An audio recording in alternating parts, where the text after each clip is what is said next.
Welcome back to another episode of Rated T&T, the show where we talk about TV, movies, fandom, fanfic, and everything in between. I'm Tim. This is Tay. Hi. Thank you for being here. And this week, for the Press Play segment, we are venturing back to Seattle Grace. Yeah. The show that started in 2005 and is going to outlive us all, Facts. Grey's Anatomy. A lot to talk about there. Ooh, so much, so much. Also, actual factuals that shit is gonna outlive us all. Yeah, yeah. What season is it now? 21? 21? And I'm either 21 or 22. And I actually saw that they were just renewed for whatever the next number is. So, yeah, this show is going to outlive us all. But I can't lie. It was a good show. It was a very good show, and it was very deserving. Emphasis on the was. And we haven't gotten to the hot takes yet, but my hot take about Grey's Anatomy is that Private Practice was better. I thought it was a better show, and I wish that it was still running, if not outlived, Grey's Anatomy. I just thought that the doctors were more interesting. I feel like there's only so much you can do with general surgery and cardiothoracic surgery and plastics and orthopedics and I feel like there's only so many things that you can work into those cases. And so I really like Private Practice because they had the surgery, but they also had other specialties, including like psychiatry, which I thought was really interesting. And the holistic. Like holistic wellness, Addison with the OBGYN and Amelia with like the neurosurgery. Like I just thought that all of what they did was so interesting and unique, and it made for a lot of interesting cases that didn't necessarily always require cutting and surgery. I wholeheartedly agree. I also just really love like the setup of their clinic. Anyways, I feel like you could get like the full experience at that one clinic. And I agree that like the different types of doctors that we had on that show allowed like different storylines and like better storylines. And I honestly just liked the characters more too. I'm gonna be honest about that. There were some storylines that I really didn't care for. I'm not gonna lie. The storyline where Addison ends up dating Sam. I said wrap that shit up. Yeah. Because we didn't need that at all. We didn't need that at all. I also like I didn't like how desperate they made Addison. Same. I especially because that's not the character that we thought she was. At least not in Grey's Anatomy. I don't feel like we got that like desperate. I mean, granted, she was like the star of this show, so it made sense that we got a bit more, got deeper into her life. But I didn't like that direction. No, because I just felt like who Addison was and who she was like when she had Derek. I just felt like she was more of like the it girl, not the desperate to have a man girl. Right. And I do get that like that was a facet of her character that like we probably didn't get into in Grey's. But I mean like I also felt like you had a plethora of options. So like why the desperation? And I know it also stemmed from her wanting to be a mother. I'll give them that. But like I also feel like I didn't like the way that it was written. I will say that. Like there's a way to like have her desperation like actually play out, and I just didn't like the way in which they chose for it to play out. Absolutely. But back to the original show that we I do think that Private Practice was better. I will die on that hill as well. One of my previous hot takes was that just because a show still has an audience does not mean that it needs to continue. Right. I'm going to be honest. I don't remember if I said that it was Grey's Anatomy that I was talking about, but it was in fact talking about Grey's Anatomy. Yeah, it's time. It's time for this shit to sink. Now, am I glad that they all have jobs and they're relatively secure and they still making it do what it do? Absolutely. But I just feel like at a certain point, are we not out of ideas? Are we not out of ideas? I feel like we've explored everything. I feel like we've had the what is it? Consistent turnaround of characters. Like we ran through like all of the potential archetypes for like characters, and like it just there's only 3, 2.5 really, because Meredith comes and goes. But the only OG cast that are still on the show are Richard and Bailey. Yeah. Everybody else has moved on.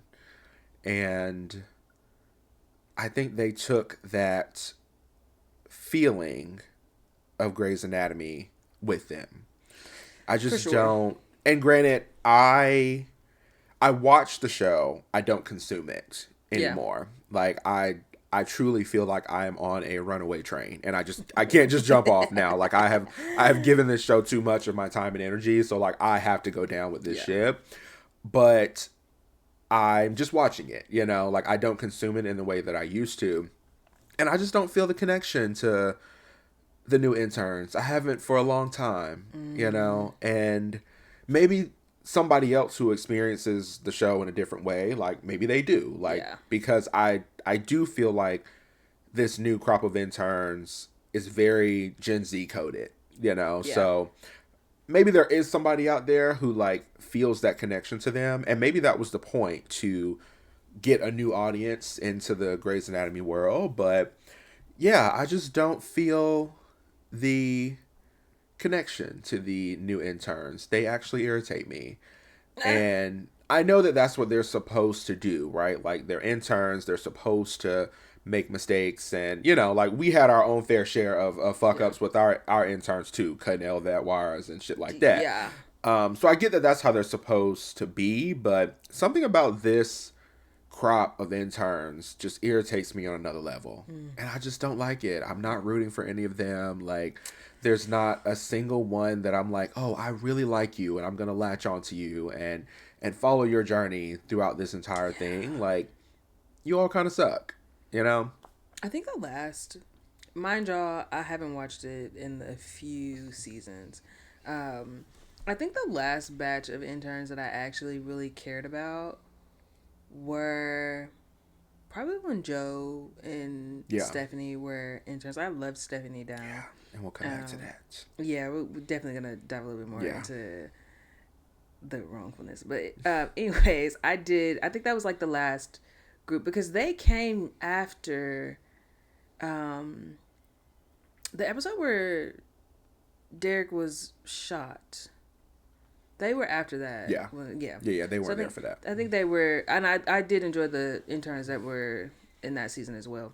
But I don't have a connection to the show at all anymore. Like, I loved Grey's. Like you, I put a lot of time into it. I think I started watching Grey's right before the 10th season aired on TV.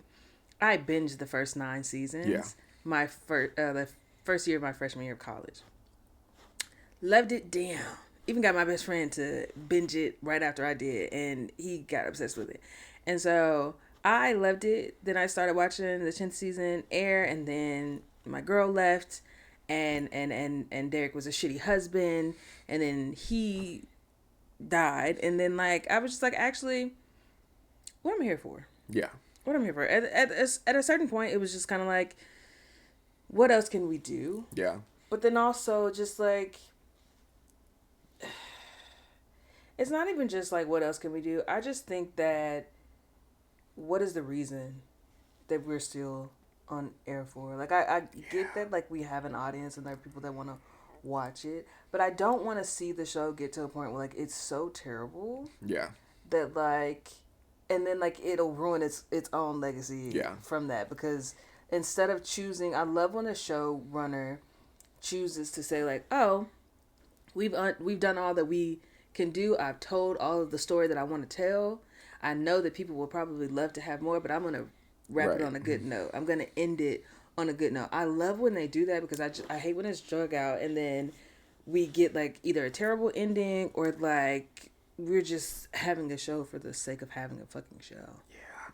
I'm not somebody that, like, tracks, like, ratings and stuff, but I'm curious to know, like, what are the current ratings of Grey's Anatomy, and like where do they sit in the ABC lineup, because they've definitely shifted. Like, I definitely remember the TGIT, right? Yeah. And like Shonda was running Thursday nights, like back to back to back time slots, but they have slipped a lot, like because now I think the quote unquote prime spot is 911. Yeah. And then I think it's 911 Nashville. Yeah. And then Grey's Anatomy. Yeah. So yeah, I'd be curious to know, like, and if you know, like, please let us know, like, what are the current ratings of Grey's Anatomy, and if that has anything to do with why it's still on, because I know that not this season, maybe one or two before, like, they had to make the decision to cut some people. Mm-hmm. And I'm assuming that was like a budget thing. Because some people just like left the show, or like we never saw them again. And then again, I don't remember. I think it was like the most recent season, like there was an explosion like right before they came back, and it was like up in the air, like who survived, you know? And I'm assuming that like that was them giving themselves time to figure out this budget situation, because if the numbers weren't looking right, sorry, she died in that explosion, you know? But yeah, I'm curious to know, like, what are the current ratings of Grey's Anatomy? How does it compare to like other the peak of TGIT? Yeah. And will that like impact the show at all? Because I'm pretty sure it is the longest running medical drama. Has to be. I think it just crossed that threshold, like maybe just took that title from ER. And I think it might be one of the only ones that's like still running consistently. Yeah. Like we have The Pitt now. But I don't think there's a lot of like these medical shows. So it could be that there is a need for it. What channel is The Pitt on? I think it's on HBO Max. It's just on streaming. So I wonder if that's why, because it like fills a gap on ABC. Yeah. Because like now there is no Station 19, you know. No, so like I've never watched Station 19. There, so another one that I think was better than Grey's Anatomy, but was cut really short. Oh, how many seasons did that have? I want to say 3 or 4. Oh, that sucks. Yeah. Oh, that's about being back on Grey's Anatomy a lot too.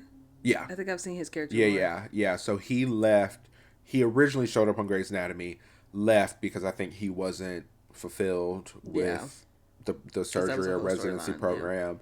Yeah. And then he went over to Station 19, and that show got canceled. And then now he's back interested in the residency program. And are you kidding me? Yeah, so now he's back over at I just thought Anatomy. He was back at like as like her husband. No, he's back in medical. He's back in the program. Sick. Yeah, but yeah, Station 19 I really loved. It doesn't surprise me that it was cut, because they were probably competing with 911 because they were also firefighters and first responders. And honestly, you know what? I'm gonna keep my conversation. Yeah, I feel like we cannot have an episode where we don't shit on that show.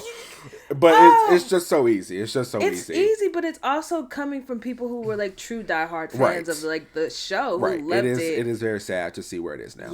Yeah. But I digress. Yeah.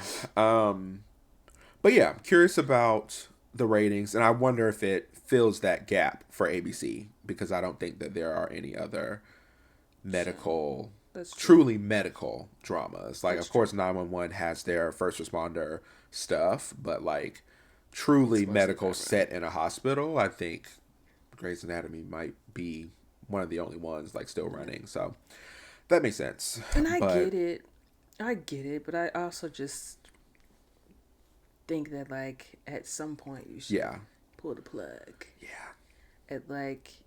And I don't know. I think that like when it comes to writing or like producing shows, things like that, I think of them as like your art, your baby, right? I don't want to put something out and have it drag on so long and it go like it starts out as a peak show, people love it, and then by the end of it, it's like something that nobody really cares about. Kind of like Teen Wolf. Yeah. You know, that last season we could do without that. Yeah. You know, writing was terrible, and you know, Teen Wolf had a lot of plot holes and writing things to begin with. But I wouldn't want that to be my show. I guess I don't want it to get to that point where everybody's just like, oh yeah, no, we should probably wrap this up. And I'm just like, no, I'm going to keep it going because we got people that's watching it. That's not always a good enough reason, in my opinion. I'm curious how they're going to wrap it up. Like, for a show like this that's been running for... Ever. I'm like, this show is of legal drinking age, really. Literally. Like, I'm curious, how would they even begin to... Honestly, I feel like the hospital would have to explode and everybody would have to die.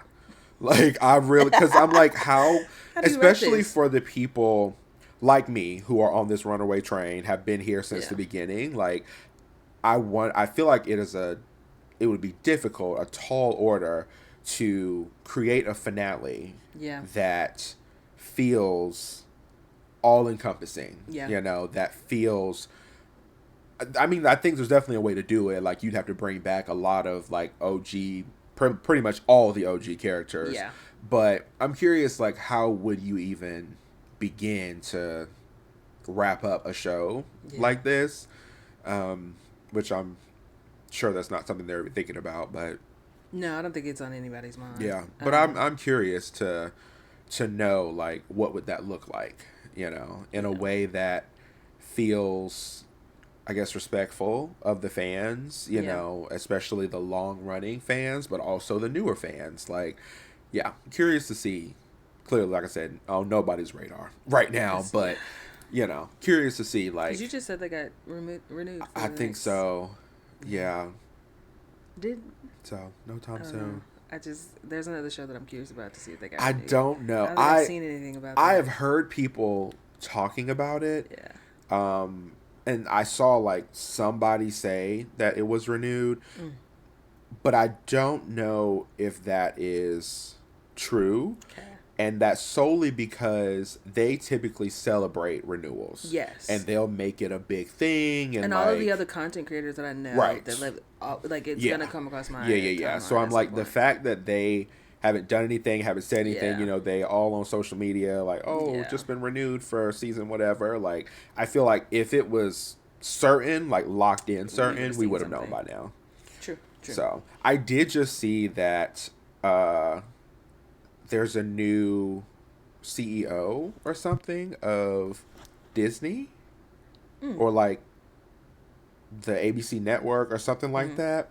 And she is the godmother to Ryan Murphy's kids. Oh. So people were saying, like, oh, that show's locked in. Like, it's never going anywhere. That show's going to be running as long as Grey's Anatomy. Yeah, like, I could see it. Yeah, I hope not. Actually, I don't care because I'm not there anymore. But yeah, no, I'm not. I don't know if it has. I don't know if it has. Because if it has, like, they usually make a big deal out of it. I will say though, to talk about the show and like its like content or whatever, I feel like the first 5 seasons were peak. Yeah, some might even say that it fell off at 10. And there's a specific reason. Yeah, specific reason why it fell off at 10, and I will say that's Christina Yang. Yeah, I'm sorry. I know some people hate her bad. That's me and her together real bad. Yeah. I loved me some Christina Yang. That was my favorite character. And has been to this day. Yeah. I think a lot of people don't like her because they are seeing her in comparison to Meredith. Yeah. And, like, clearly they wanted 2 very different things, right? And because Meredith is the main character, of course, her needs, her wants, her desires are centered as what is right. Yeah. You know? So, like... when you look at Christina in comparison to Meredith, who wanted the surgery, but also wanted Derek and wanted a family, and, you know, and the fact that Christina not only didn't want that, but was very open about, I don't give a fuck about any of that. Like, it was always seen as like, oh, like, what's wrong with you? You know, like, clearly Meredith wants it all and she can have it all. Like, why, you know? Can I have all that I want to have? And I'm like, I hated that. I love Christina. She was probably my favorite character. Like, I do think the show lost something when she left. I'm glad that she left because I did love her other show that she was on, Killing Eve. Yeah.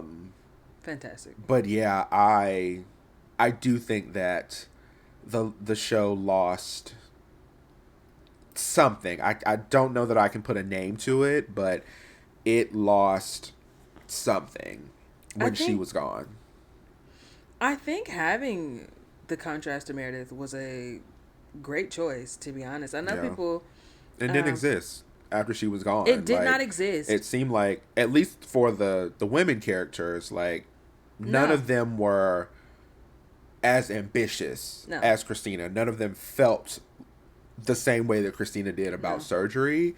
And I think that was felt on the show. And a lot of the female characters on the show, like, their relationships come first. And that was the focal point of their stories. That was the focal point of their storylines. And I really liked that Christina was unapologetic about the fact that, like, a man wasn't her number one be all. Like, I'm here, I done went to medical school, I done spent all this money, I'm in debt, I'm gonna get my pay. Like, I'm gonna get the most out of this. And I did hate the way that, like, it was played as if something was wrong with her, because, you know, me as the why choose advocate, as the different lifestyles in representation in shows advocate, I enjoyed Christina. I enjoyed seeing a woman that was ambitious, that knew what she wanted and was not backing down from that, regardless if she had a best friend that also wanted things completely different. I liked how she always just held her own and was okay with that. And, you know, Meredith struggled a lot with the things that she wanted and feeling the way about it. And that's came from, like, trauma with her mom, but also came from seeing Christina, because, you know, they had the argument between them two, and Christina was basically like, you wanted that, like, we're not in the same place. And I know some of y'all hate her for that, but she was not wrong. She was right. She was absolutely right, and it was also okay that she was right. It's Meredith, I think Meredith just needed to accept that was the path you wanted. You wanted kids, you wanted a husband. Yeah. And, like, that's okay. Christina, again, Meredith's main character, but I was very much on Christina's side in that argument. Like, was it harsh the way she said it? Kinda. Yeah. But I feel like it was the truth. Like, but also, you've known Christina for how long? Like, you knew that Christina was never sugarcoating things when she talked to you anyway. Yeah. So but very much came off, oh, you think you better than me. Yeah. And she was like, yeah. Like, what are we talking about? What do you want me to say? Like, you know, of course I do. Not only do I think it, I have proven it time and time again. And that's not to say that Meredith wasn't a great surgeon, because she was. Like, Miss Harper Avery, you know, like, she was a great surgeon. She was no Christina Yang. No. She was not willing to put everything aside to be the best at her career. That just wasn't her.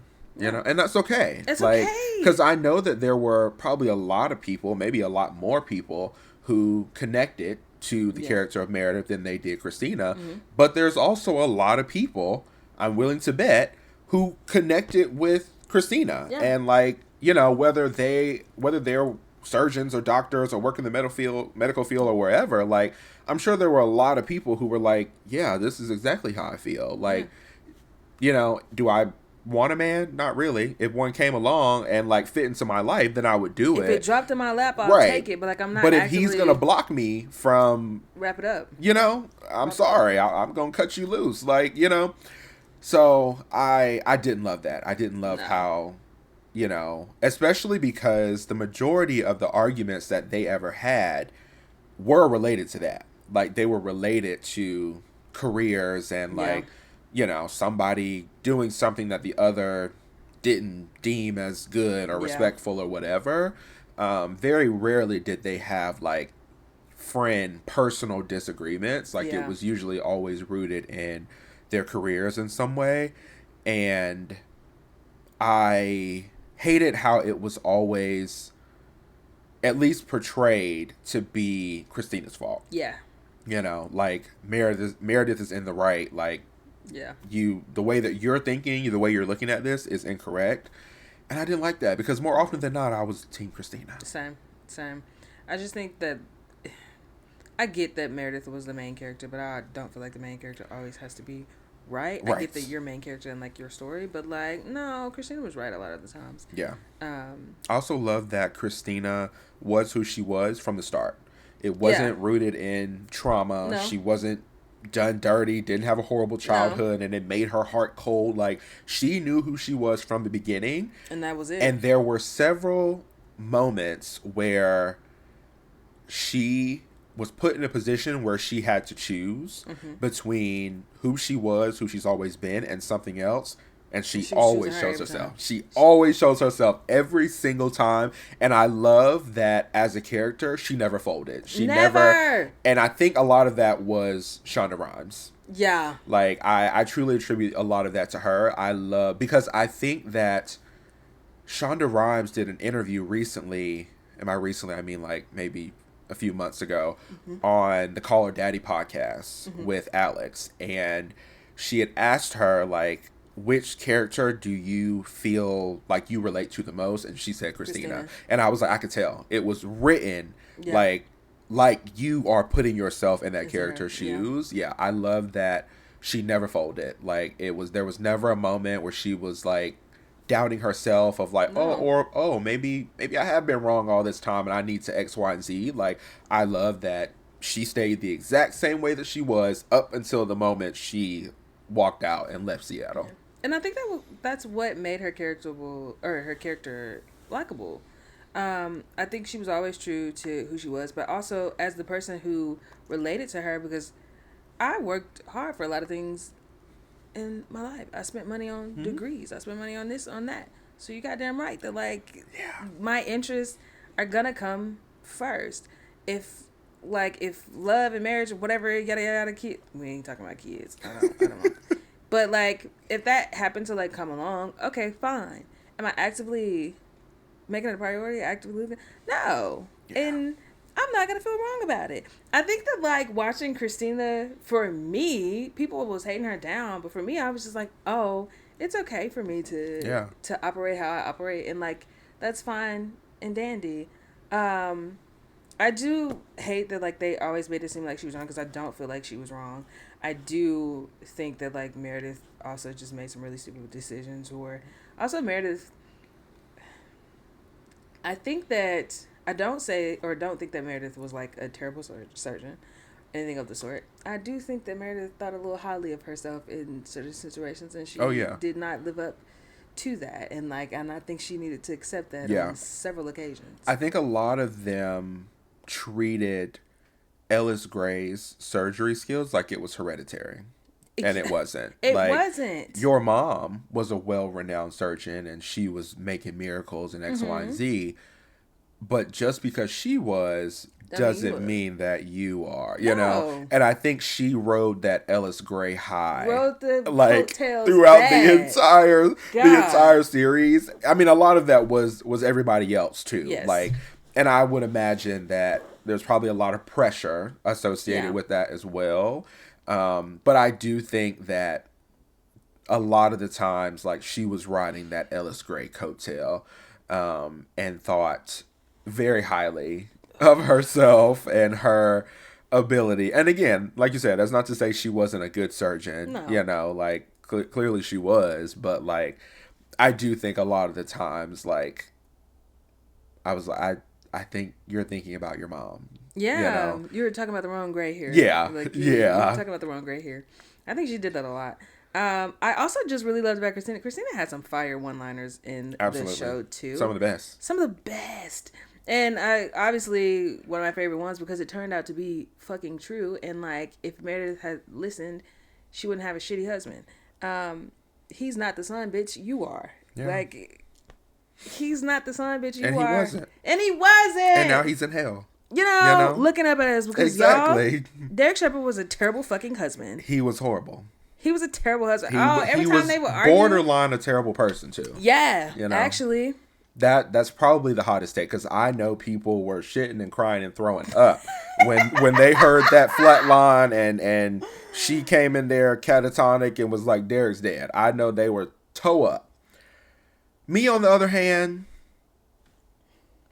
Pastor Cavassier, because I wasn't toe up. I wasn't sad about it. I wasn't sad about it at all. Like, I thought that Derek was, like I said, borderline terrible person, horrible husband. I truly think that he wanted MerDer to shine, but not brighter than him. Yes. And there were multiple instances where she was getting a little too much attention, and he felt a kind of way about it. Like, cut her at the knees. But at the same time, like, especially that storyline with the president. Yeah. And the president wanted him to operate on his pet monkey or some shit like that. I don't know. And he was wanting MerDer to move mountains and allow him to do like, when it's him in the spotlight or getting attention, like, she's supposed to just be okay and be accommodating and, this is a once in a lifetime opportunity. I'm Derek Shepherd, But when it was her, I feel like he could never really give her the same appreciation, like, in return, like, and sometimes even sabotaged her, you know, like, he wanted her to shine, but not brighter than him. I think he was a terrible husband. He was. And I specifically remember that argument where something happened with Zola and Meredith ended up being called, and I think Derek was also called, but, like, both of them were supposed to be in surgery, something of that sort. And she ended up having to cut whatever she was doing short. And then when they got home, they were arguing about it. And he was like, well, I didn't ask you to do that. And she was like, don't piss. Because actually, I probably would have went to jail if that was me. Because he was actually just fucking terrible. And how dare you? Because you wasn't answering. You wasn't cutting your surgery short. Right. This is our kid. This is not just like a random. This is our kid. Somebody has to... She has two parents. Somebody has to do something. And again, I think it's because of how he saw her. Yes. He expected her to, like, I'm Derek the Shepherd, right? Like, I'm making it do what it do. Mm-hmm. You got what you got going on, but, like, them kids need you. So, I think that is the way that he saw her throughout their entire relationship. Her, and then also just everybody else. Derek was arrogant as fuck. Yeah.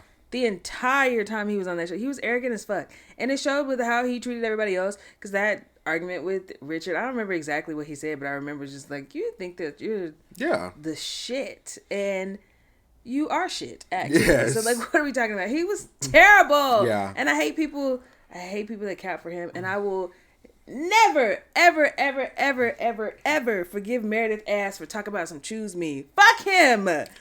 They wear that line out.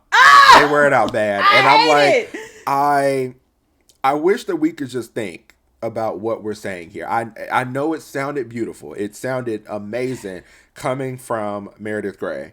But if we would just take a second to think about what pick me, choose me, love me is actually saying and what it sounds like, I don't think we would be using it as much and as often as we do. I've seen it on t-shirts and coasters and posters and tattoos, and I'm like, I don't think we really know what this is. Like, she was basically groveling, begging, stand up. First, I'm sorry if you gotta pick me or choose me. You got any thought in your mind, baby? Keep it moving, keep it going. Yeah, what are we talking about? And when you really think about the course of their relationship, he wouldn't have picked you. No. He never chose you. No. Like, there were multiple instances where you picked and you chose him, but he could not do the same thing for you in return. Time and time again. I hate that line. I absolutely hate it. I know that the Grey's Anatomy fandom, they love it. They wear it out bad. But if you would just think for half a second about what that scene was and, like, what those words actually mean, like, you wouldn't use them as often as you do. No. Because I just didn't like him. I didn't think Derek was a good character. Again, was he good? at surgery? Absolutely. He wouldn't have been Derek Shepherd without it. But I didn't like him as a character. Horrible husband. Mm-hmm. Even worse, brother. Oh, God. I'd already hated him. I hated how he treated Amelia. Yes. I hated how he treated Amelia, especially for her to be as toe up as she was when he like passed away or whatever. I hated how he treated her. Yeah. He always looked down on her, like partly because of like the drug addiction or whatever, but like she also saw her father. Like, what are we talking about? Yeah, just because it didn't affect you one way doesn't mean like she was also younger than you. Right. She was a child. Yeah. I hated the way he treated her. He always talked down to her. He always saw her as less than him. Like, I absolutely hated it. I don't know if we ever met the other sisters. We did, because we met them when Amelia was gonna marry Owen. Yeah. And, I'm curious what their relationship was like with him. Because if he treated her like that, I don't think the other sisters were medical or surgeons. I can't remember what their careers were. But one of them did come, and I don't remember him treating her like that, because there was something when he was getting his hands fixed. Yes. Or his hand fixed or whatever. They used like family tissue or like nerves or something. I don't know. It was something taken from her leg. I vaguely remember that. And I don't think he had a close relationship with them. Yeah. Though, but I don't think he treated them as bad as he did Amelia. But then also they were cunts to Amelia. Yeah. So honestly, Amelia seemed like she was like the black sheep. Oh yeah, she definitely was. And that just irritated me real bad, because also her mama not showing up to the wedding. Like, I don't care how much I don't like support something. Like, I get not supporting it, but it's her decision. Yeah. If you're like, I'm gonna show up because that's my family. I could not imagine my sisters or any of my brothers getting married and me not showing up just because I don't care for who they're marrying. You're out of your mind. There's like, I go to war about mine. Like, and then this is my kid. Yeah, her family, the Shepherds, they all suck, in my opinion. I'm not even gonna lie to you. They're all terrible, because the way the sisters were treating her at that dinner, the stuff that they were saying, eat a mean one. All of them sucked. Yeah, that was one of the reasons I loved Private Practice, though, because that was like the unfolding of Amelia. Yeah. I think she was introduced. She was definitely introduced in Grey's Anatomy, but like her story really unfolded in Private Practice, on Private Practice with the drug addiction, all that stuff. The baby. Let me tell you, she be acting down. She do. What is her name? Katarina's? Yes. She acted the fuck out of that drug addiction. Yeah. Like, she did. She did. If I didn't know I was watching a show, I truly would be worried about her. Like, I would truly think that this is a recovering drug. And she might be, I don't know a business like that. But she acted the fuck out of that entire, drug addiction arc. Like, from, being with that guy and then him dying and the baby and the watch and the intervention. Like, that whole story arc was some of the best acting I've ever seen in either show. Yeah. Like, she ate that whole thing up. And I love Private Practice because Amelia was one of my favorite characters. But you can't give people too much, because she did turn around and piss me the fuck off. Wait, what she did to piss you off with? Well, we said we were going to come back to the Joe and Stephanie thing, and I feel like this is a perfect segue to that. Wait.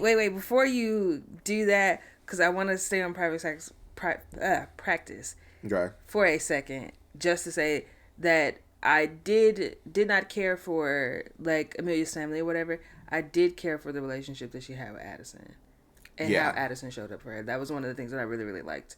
That we got to see in Private Practice, because I felt like her family sucked and nobody was actually there for her. Yeah, especially considering she had sisters, and Addison was more of a sister to her than her actual blood sisters. Yeah, and no, segue. But yes, like, I can't give people too much, because she did piss me off. She did piss me all the way off in Grey's Anatomy, and they briefly touched on it, but I feel like they moved past it a little too quickly. Yeah.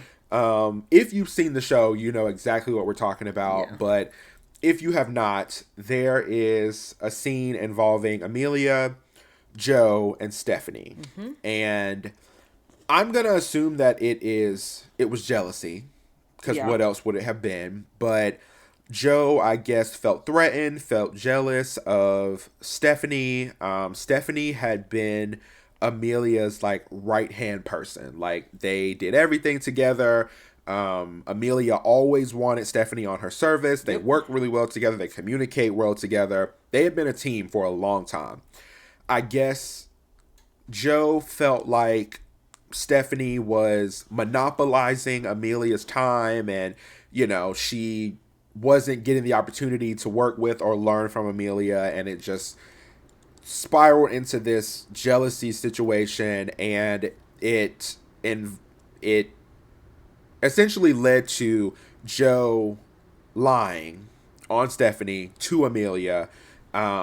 Stephanie had like a medical condition when she was a kid, and went through this like stem cell thing, but it wasn't a well-known thing. Like, it's not something she talked about or broadcast. And basically Joe said that she was lying about that she lied about the whole thing to get sympathy or something like that. And Amelia believed her.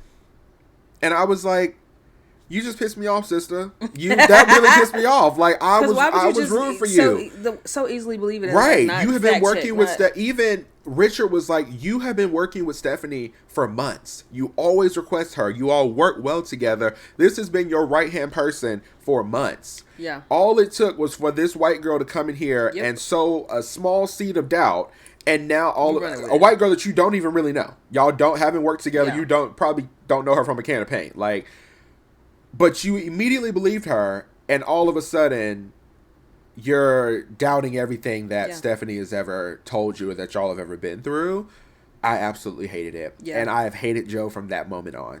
And honestly, it's just another example of a subpar person being jealous of somebody who actually is put in the work and is actually doing what they're supposed to do, what they need to do, and you couldn't handle that. I hated it. I hated it. I've hated Joe since that moment. I've been looking at Amelia sideways since that moment. And they brought it up, like, you know, Amelia was like, oh, like, I hope you don't think that it was because, you know, they didn't want to say the words racism, but we all knew. It was, because why would you believe this white woman? Right. And they did just sort of breeze past it. Like, you know, I'm not saying that we needed to see Amelia in DEI training for the next 6 episodes, but like, it should have been something. Right, it should have been something. Like, there was a perfect opportunity there for Amelia to like maybe do a little self-reflection, you know, a little something. Yeah. Especially because it was so easy. Like, it wasn't like Joe was filling your head with lies for weeks, poisoning you against her. She told you one thing. Yeah. And you immediately took her side. Like, I feel like there was something there that we didn't really unpack, which I think is something that Grey's Anatomy kind of suffered from, especially in the later seasons. Like, they wanted to be socially conscious, and like, you could tell in some of the stories that they introduced, but it was very surface level social consciousness. Like, you would introduce it, you know, maybe it would create tension for a scene or two, and then there'd be like a resolution or something at the end. Like, there were a lot of things that they brought up that just didn't get fully fleshed out, and this was definitely one of them for me. I was not rooting for Joe this time around. There was something going on with her, and people were wondering if she was going to make it with this baby or whatever. I wanted her to join Derek.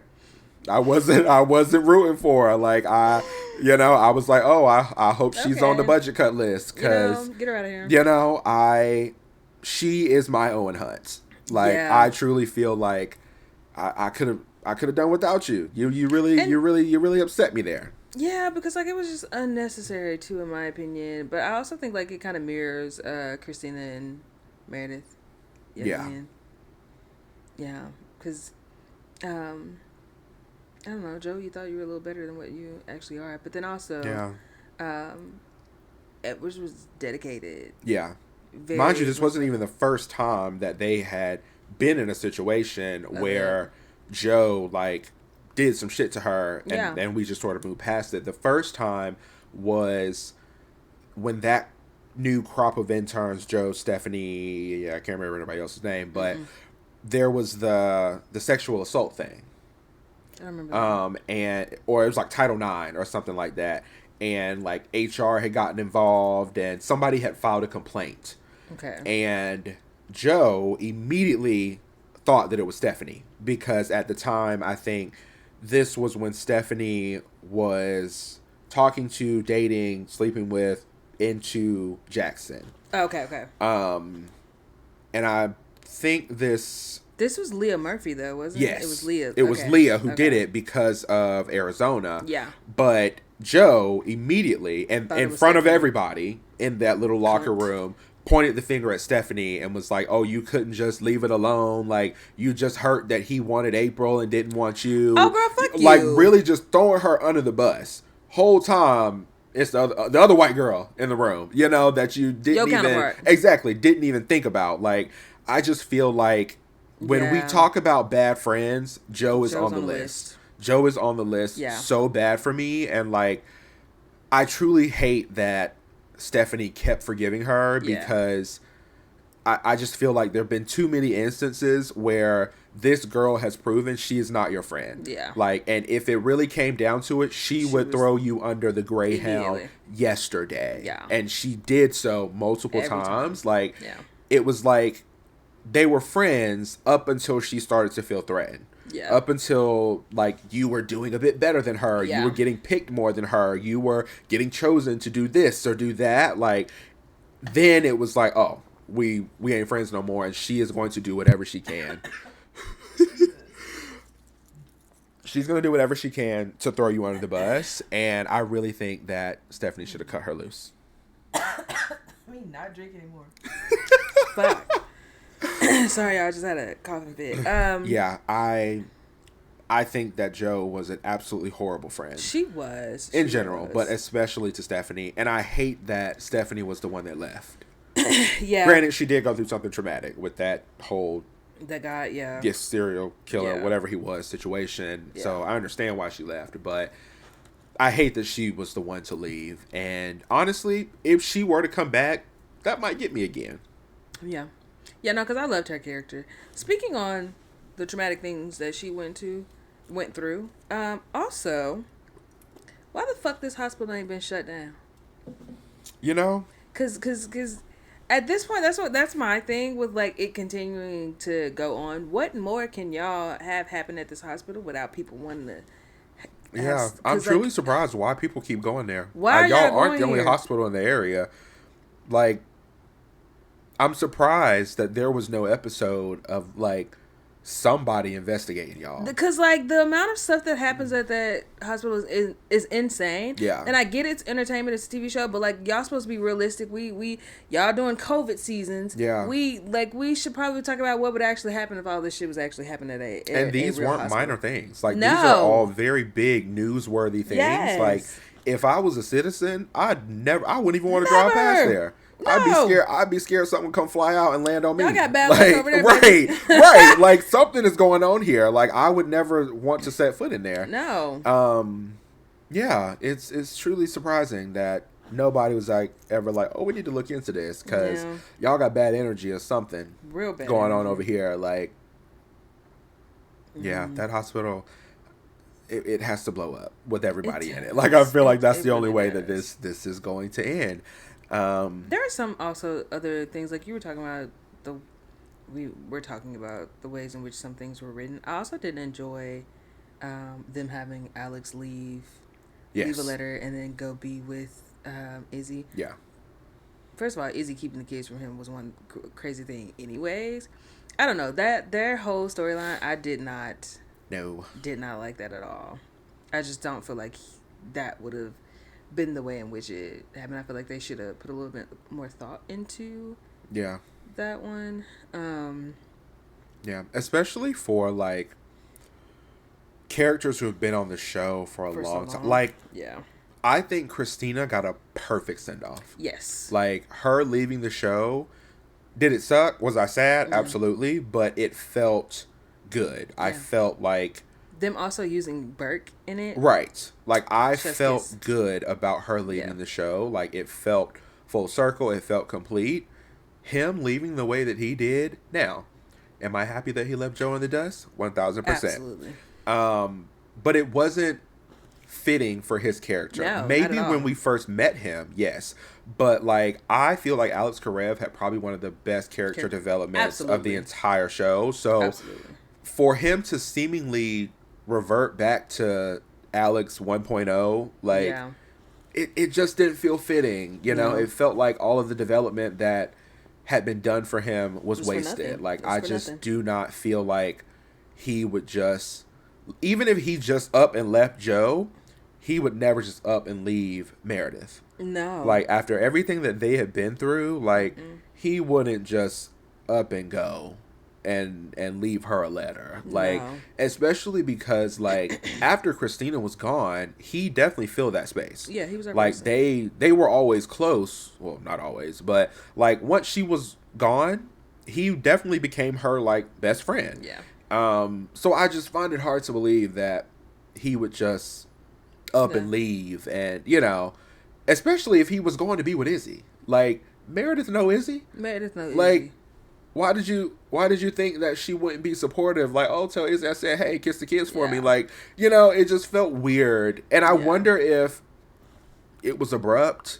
I don't know. Maybe they didn't see it coming. Maybe they had to write something quickly, you know, to get him off the show. But somebody could have come up with something. I wonder if it was tension. I wonder if it was like, I wonder if he left on bad terms, and maybe they felt like he wasn't deserving of a good send-off. Yeah. That's the only thing that makes sense, because I'm like I said, he had some of the best character development of anybody on the entire show. Yeah. And so it just seems like as a writer, I would feel like my time and energy was wasted. Yeah. If I've done all of this developing of this character just to write them off in this way. So, I don't know. I wonder if something was going on behind the scenes that we just didn't know about, because it did not feel fitting for his character. And I never looked into, like, if he left on a bad note or anything of the sort, because by the time that he left, I wasn't really watching it episode by episode or even season by season. And so I just do know the way in which he left and have seen the clips from it, and was just like, this is not fitting for his character. I do think that Christina had a perfect send-off. Yeah. I didn't like it. I didn't like the storyline with DeLuca and them, like, getting into a fight. Like, no. Yeah, there was just so many things with his character that I think were done not in the best way. No. You know, at least not in the way that his character had been written, you know, in the later seasons. It just felt kind of odd, out of place. Speaking of relationships, I didn't like Callie in Arizona. I didn't like it. Why not? I didn't like it. Why didn't I like it? One, them trying to make us think Callie wasn't gay from the start was kind of crazy. True. I knew immediately when I was introduced to her that this is a gay woman, you know? So that whole little thing that she went through with George, maybe can't remember. Did the show ever hint at her being gay, knowing she was gay, and she was just using George as, what's the equivalent for women? It's not a beard. Eyelashes? I don't know. Oh, I don't know what eyelashes is. I don't know what the equivalent is.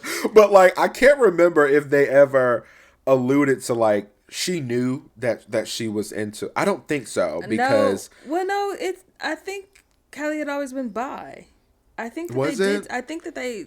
Yeah, I think she, because there's a scene where she mentions it, calls herself the bisexual, but I think eventually does she just call herself a lesbian? Okay, I think she eventually just I didn't like Callie and George. I was like, nothing about this give. I hated In that. fact, I don't think anybody and George was a pairing that I enjoyed. No, because I really hated that. What's her name slept with George, and I hated that. That whole scene, uncomfy. We could have done without that. We could have done without that. Even today, like, again, the Call Her Daddy podcast that Shauna was on, Ellen was on it, Meredith was on it, and she talked about how uncomfortable that scene was for the both of them, because they're like best friends in real life, and she was like, "Oh, we didn't like that."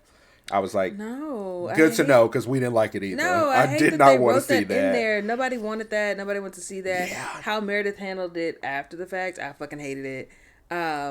Yeah, I didn't like that. I didn't like Callie and George either. I also didn't like that Izzy was thrown in there. It just did it make for a good mess? Yes, absolutely. I loved every bit of it. Well, loved every bit of it, because I told you the first 5 seasons for me were peak. Okay, enjoyed all of the drama. Definitely didn't think it was needed for some aspects though. But back Cali, Arizona. Yes, Cali, Arizona. I didn't like it. I felt like it had a bit of a Derek Meredith vibe where Callie felt like she was God's gift to surgery, and Arizona was just playing with the kids. You know, like, I felt like there was a bit of arrogance there, and I felt like she thought that she was better than Arizona, and there were a lot of times where she talked down to Arizona, or it seemed Callie like talked down to Arizona. Yeah. Okay. Yeah, and like that's true. Made it seem like she was kind of less than Callie. I don't know if it was because of the specialties or just because Arizona was very much sunshine, optimism, you know. But I definitely got a bit of a Derek Shepherd vibe there. And then the custody battle proved it to me. Yeah. The custody battle was ugly, and I remember, like, it seemed like the show was trying to get us on Callie's side. Yeah. And I never was. Mm-hmm. Like, I was ecstatic that Arizona won. Because you know what irritated me the most about that? That she was wanting to go to New York with Penny. Yeah. Yeah. You doing all this over Penny? Bitch, don't piss me off. Absolutely. Yeah. And it came from Callie carried Sophia. Yeah. Right? Mm-hmm. And I think that I knew it was going to create tension from the moment the storyline was introduced. I was just waiting for, when is it going to come up? Absolutely. But I felt like that whole custody battle thing, like, Callie really tried to lean into that, like, well, I'm Sophia's mom, you know, and Mark is her father. Yeah. Like, you don't really have a place in this. And that's crazy, because when you got pregnant, right, there was a whole thing of, like, Arizona being an equal parent. Right. It was between the three of them. Like, but now that you want to take the exactly kid, now, yeah, exactly. No, that was just that. Yeah. Yeah. I was happy that she won. Hated that little musical episode. I'm sorry, and that was so controversial, because I love the songs from it. Like, I can't hear those songs and not think about Grey's Anatomy. Funny enough, Arizona, what's her real name? Dang, something Capshaw, I think. Jessica, maybe. She's on Number One Nashville, mm-hmm. And I don't know if you saw it on TikTok, but her and Leanne Rimes did a recreation of that Grey's Anatomy scene. No! So the song that Callie was singing, like, all of these lines across my face, like, Leanne Rimes, like, Arizona, Jessica was laying in the hospital bed, and Leanne Rimes was off to the side, like, singing the song. I'm sick. I was like, yeah, that's you didn't have to do that. That was ugly. That was ugly. But it was so cute. Though. It was so cute to see. I was always team Arizona. You know how I feel about musicals. Yeah. I hate that episode. I hate that episode so bad. It sucked. Everybody's breaking out in numbers. We in the sky. Yeah. It was terrible. Chasing Cars ate down though, just a little bit. Like, don't get me wrong, the songs from it were great. Yeah. it didn't land how it should have landed. And honestly, I don't care for any musical episodes of shows. I'm not gonna lie. Yeah. If y'all don't know, I hate musicals. I'm not a musical person. It's like if you breaking out a song every 20 seconds, wrap it up. I don't want to see it. So when I got to that episode, I said, actually, that accent was crazy. Skip. Yeah. The one and only time I wasn't team Arizona was when she cheated. Yeah, she was wrong for that. And the way that Kelly found when she cheated, I was like, oh, you disappoint me, Arizona. Yeah. Oh, you disappoint me, sister. I forgave her, but oh, you disappoint me. I didn't like the cheating storyline. Who else was cheating in that show? April. Didn't she cheat on Matthew? The guy, that she was gonna marry. I think she eventually did marry him, right? Yeah, I think I think she cheated. Don't she end up with Jackson though? Don't they end up together? Or I don't remember. I can't remember either. I don't think they do. I'm pretty sure. I could be wrong on this. I'm pretty sure she ended up marrying that other guy, Matthew. She does, but I do think that they end up getting a divorce. I thought so. I don't know. I need to look into that. Yeah, but they definitely cheated. There was a lot of cheating in the show. There was a lot of cheating in the show. Of course, the OG cheating, Addison and Derek and Mark. Let's talk about Mark. I love Mark. I'm sorry. Now that was a death on that show that tore me up. Okay. Yeah. Especially because we thought it was gonna be fine. Like I definitely I saw him in there keying, cracking jokes and that whole thing. I said, oh, he good. We made it out. Yeah. That tore me up. But honestly, that would have been really hard to watch for him to have survived anyways and then have to deal with Lexi being gone. That would have tore him. Yeah. That would have tore him down. And it was so sad because this was when Grey's Anatomy and Private Practice were on simultaneously. Yeah. So I saw him die on Grey's Anatomy. Yep. And then I saw them break the news on Private Practice. So I was sad all over again. Yeah. Yeah. I was toe up. Yeah. I didn't feel nothing for Derek. But Mark. Ooh. That one told me. Oof. Yeah. And I know our friend Alex is a George hater.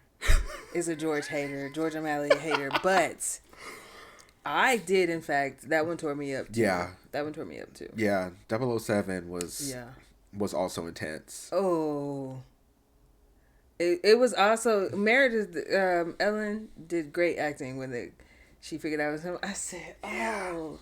The first few seasons, there were some very tearful moments. Absolutely. In Grey's Anatomy where I actually shed real tears. I'm not gonna lie about that. I did not shed tears for Derek, I don't think. I did feel got a little teary-eyed with Christina leaving, even though she did not die. I loved Sandro. I loved her now. I was sad about Adele Weber.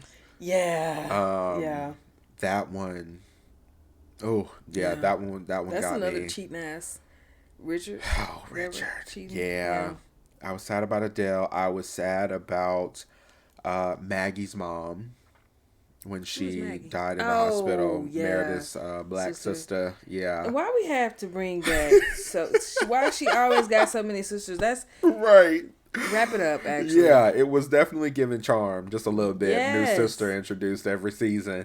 But yes, I was very sad about why she couldn't have Maggie's mom. Come to think of it. And I don't know why she didn't have one. But yeah, okay. Yeah, that one got me. I was sad about DeLuca. Yes. Because I felt like that was unnecessary. We didn't have to do that. Yeah. I love DeLuca's sister. Yes. Absolutely loved her. Yeah, she was great. She had a bigger role on Station 19. But she kind of hopped back and forth between both. I don't remember what it is or like the context of the scene, but there's a scene where there was something that she was gonna do for a patient or something. She ends up not being able to do it or something. She tells the patient and she has to walk out of the room, and the patient is yelling after her, calling her, and I think she said something like "you promised" or something like that, and she stands outside of the hospital room and is crying, and she covers her ears. I think like sticks her fingers in her ears. She was acting her ass off in that scene. And then also somebody said that like the ears thing was improvised, that wasn't something that was in the script, and I said, but it was a fire scene. Don't know the context of it. But I do. It after this. Yeah, like I don't know the context of it. And I believe I bookmarked it on Twitter because I wanted to go back and figure out what was the context behind it. But yeah, no, I did really like DeLuca's sister. Is it anybody else that I did like Jackson? Up to a certain point, yeah. What point did you stop liking him? There were just some moments where I was like, he's annoying. Yeah, just a little. But honestly, I don't think there was a single character outside of maybe Christina that I never found annoying at some point or another. Because April got on my nerves. I'm sorry. Bad. April got on my nerves. Yeah. I did feel a little bad for her when she got fired from the hospital that time. Yeah. Because she missed a step. Yeah. But yeah, she was very irritating to me. Mm-hmm. I don't remember who else was in her class of interns. April. I know it was April and Jackson. Yeah, that's all I remember. Because this was like, a lot of her classmates died in the shooting. Because remember, this was during the merger. Yeah. With, what was it, Mercy West? Mercy West, yeah. So it was Jackson, April, the little Charlie, girl. Charlie, I think her name was Heather, maybe, and then the short-haired girl that everybody thought was irritating. She got shot in the head. She was the first one to get shot, That's what I was talking about. Oh, there was another one who, she died in like the freakiest way. I think it was when the storm. I remember that one. Yeah. She died in the basement. The other one, Charlie, did he die in the shooting? That was I can't remember. Maybe his name wasn't even Charlie. No, I know exactly who you're talking about because he was in there with Bailey. Yeah. But I don't remember what happened. I'm pretty sure either he died or he couldn't handle it after that. But I don't remember. I want to say he got shot. Because I remember.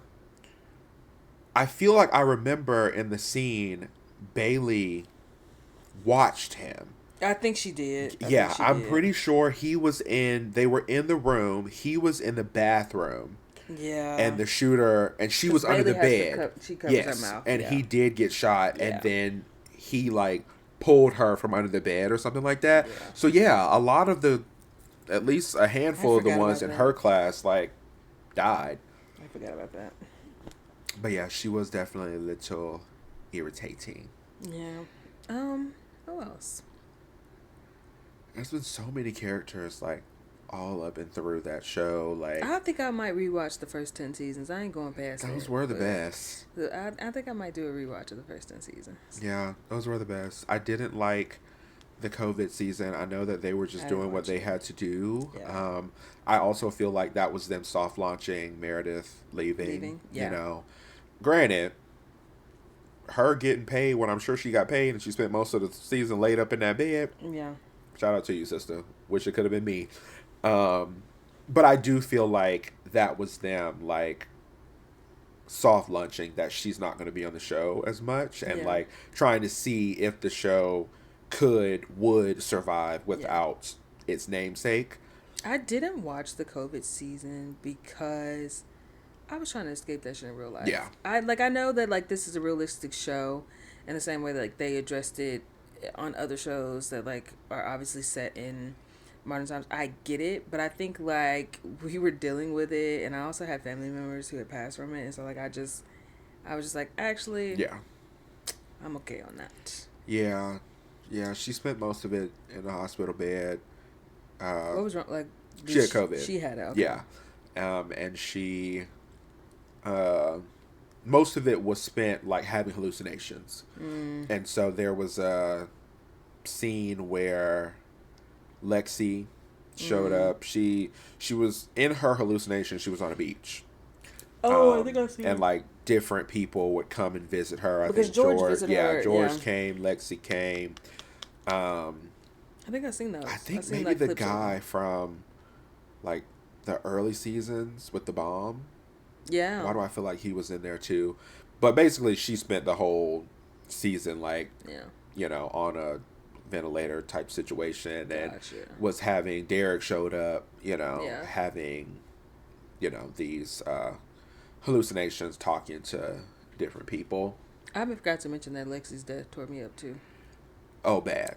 Yeah, that tore me up bad. 'Cause she grew on me real bad. I liked her from the start. Yeah, I liked her, but I was looking at Meredith a little sideways. I know that you didn't want another sister, especially considering this sister had the life you didn't have, right? Like your dad loved her and would do anything for her. You didn't get the same thing. So like, I understand the hesitation. But I was like, she just wanted to know you. Like that's it. She just wanted to be your sister. Like, and you were just so she was to her. You were so ugly to her, and I didn't like it, and it just hurt me even more when she died. Yeah. There's also a special place in hell for Thatcher Gray. Oh yeah. Glad he didn't make it out of there. No, there's definitely a special place in hell for him. Lexi's death tore me up. Dang, a lot of people died in this show. Yeah, that's one thing about Shonda Rhimes. She never cared. She be killing them off. She never cared about killing your favorite character. She be killing them off. Ever. And in a way, I kind of liked it because it had prepared me for other shows like Game of Thrones. Where like, it taught me to not get attached too quickly because they could be gone before the credits start rolling. Exactly. So I hated it then, but grateful for it now because it has prepared me for all other forms of TV and media. That's very true. But yeah, we went through some crazy losses. Yeah.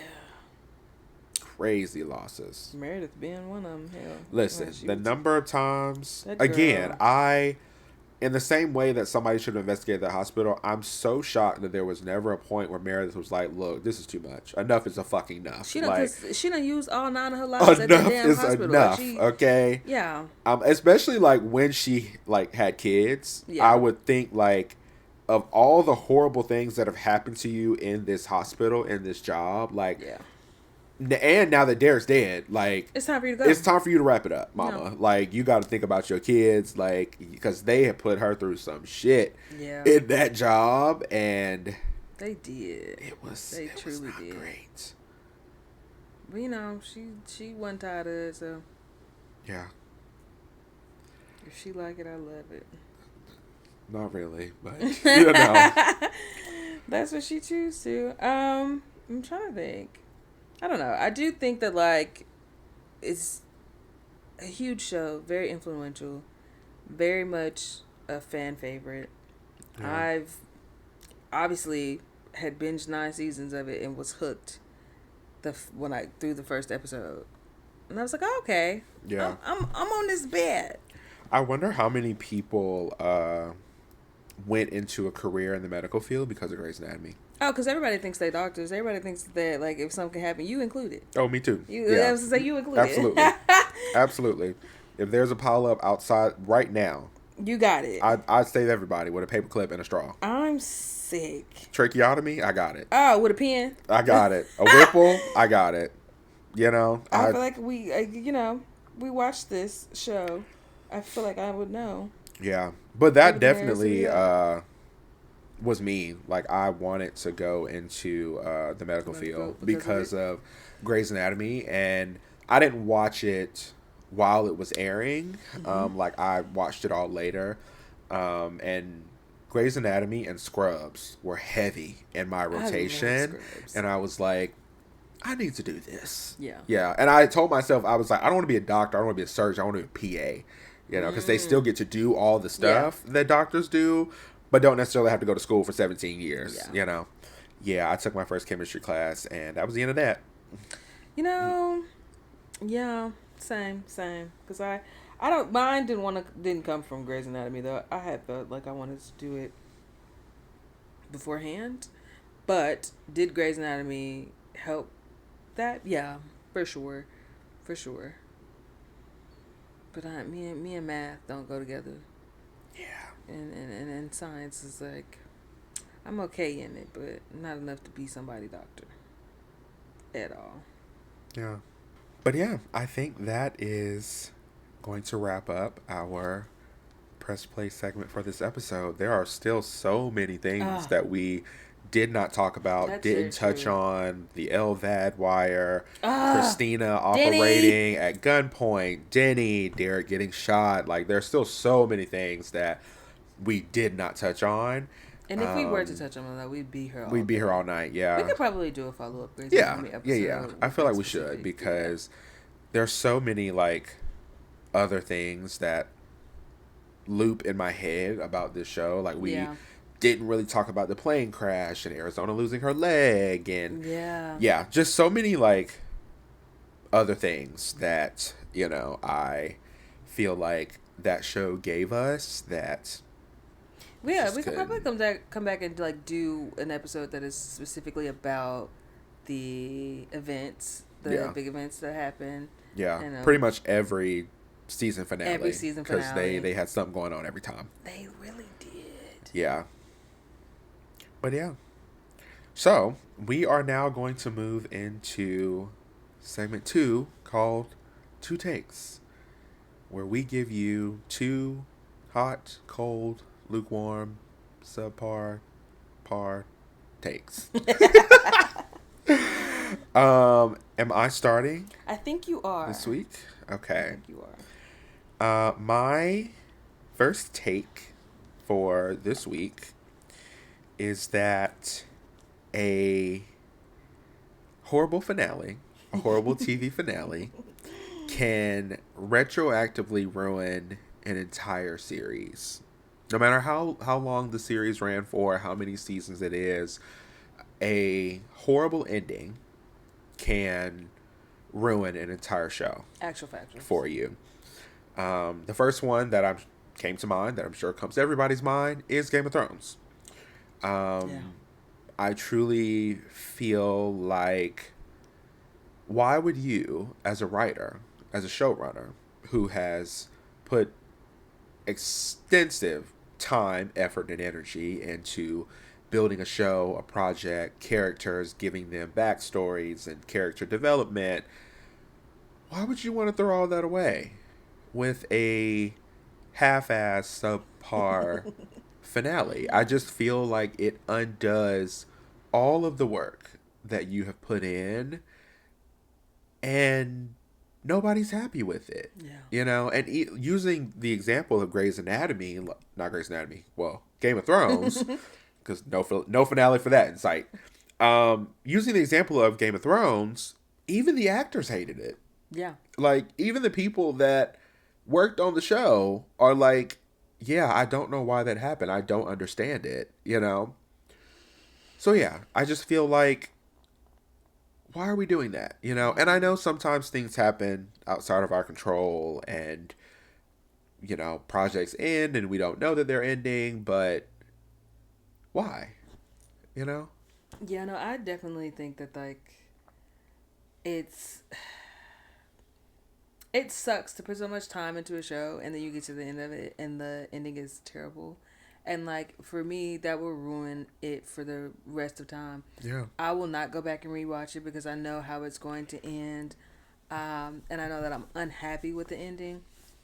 So like I didn't watch Game of Thrones when it was coming on TV, but I did get to the end of it, and I was like, oh, so this is why everybody was crashing out on Twitter when it aired. Cause like I wasn't watching it, but I was on Twitter, and I was just like, oh, what the hell is going on about this little Game of Thrones show? Everybody was upset, and I said okay, and then I finally watched it, and I was like, oh, this ain't right. Why would y'all do this? Why would y'all do this? Because it just ruined your. I feel like it ruined your legacy. I heard that it was based on a book at first. Yeah. But the rest of the book, which would have been like the rest of season 8, hadn't come out yet, so they had to improvise something. Because when I made a video about it on TikTok, people were like, yeah, they should have just waited for the book to come out so that they would have something to go on. And it seems like they just sort of did that, like, just because. That's even worse. Yeah. I'm going to be honest, that's even worse.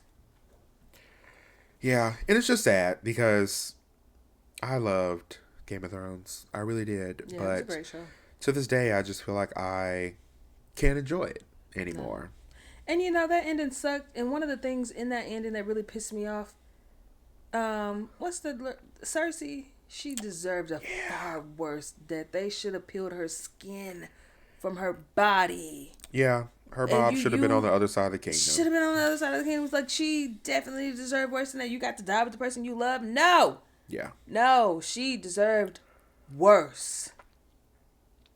That pissed me off to the highest levels of pissivity. Okay? Yeah. No. Yeah, that ending was actually terrible. So, great take.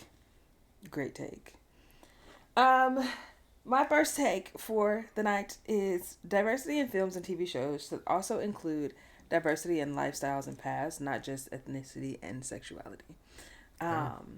And before anybody gets in the comments, I'm not saying that it should take precedent. I'm just saying that a lot of times when TV shows or like films or whatever want to focus on like having a diverse cast, we're talking about ethnicity and we're talking about sexuality. We're not necessarily talking about showcasing different types of lifestyles. And the way that they choose to show like people who live a different lifestyle than like the normal cookie cutter, they do it in a way that like, oh, this person has no purpose, floating in the wind, kind of just doing this. And then once they figure this out or figure that out, then like they can get on the straight and narrow path. The straight and narrow path is always, oh, first responder, doctor, why I can't know about the cameraman life? Why I can't know about like this? Like if they have them working at a grocery store, it's supposed to meant to be like a dead end job instead of like this person just working there and like living their life. Like I just, as a why choose advocate, I'm sorry, I will die on this hill. We do not have enough representation in media, period. And like yes. Do we need to progress in having diversity in ethnicity, sexuality? Absolutely. And I think we're getting somewhere with that. But I also think some other things should start to trickle in as well. Like, I know a lot of people in real life who live certain types of lifestyles and like have never ever seen those type of people represented in media at all. Get a little creative, y'all. And somebody who lives a different life doesn't always mean they don't have a purpose. It's their life.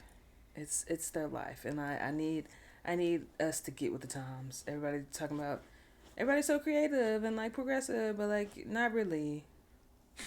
Not really. Like I need y'all to really like get it together. And I'm a die on that hill. I'm every time I'm gonna be like, we need more.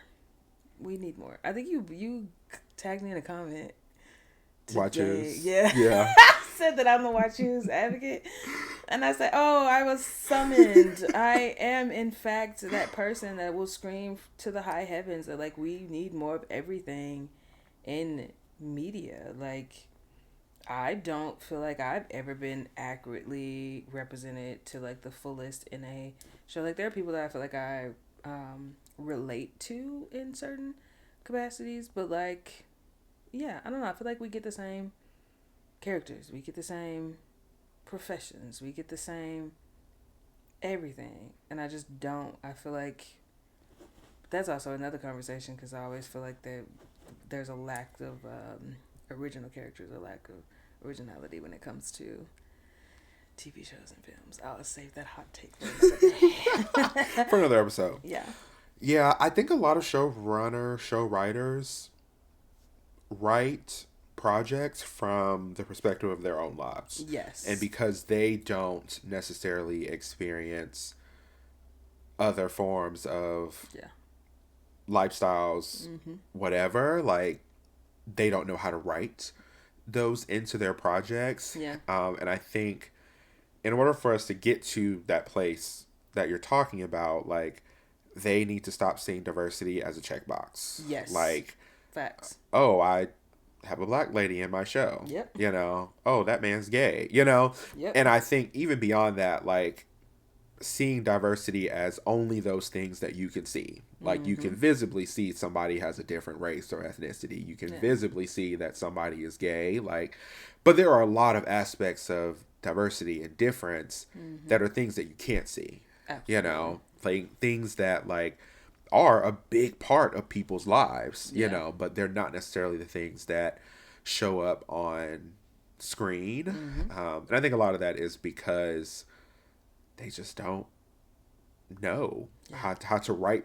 And I don't even know which is better. Like, should you try and fail to write something like that successfully, or should you just write what you know?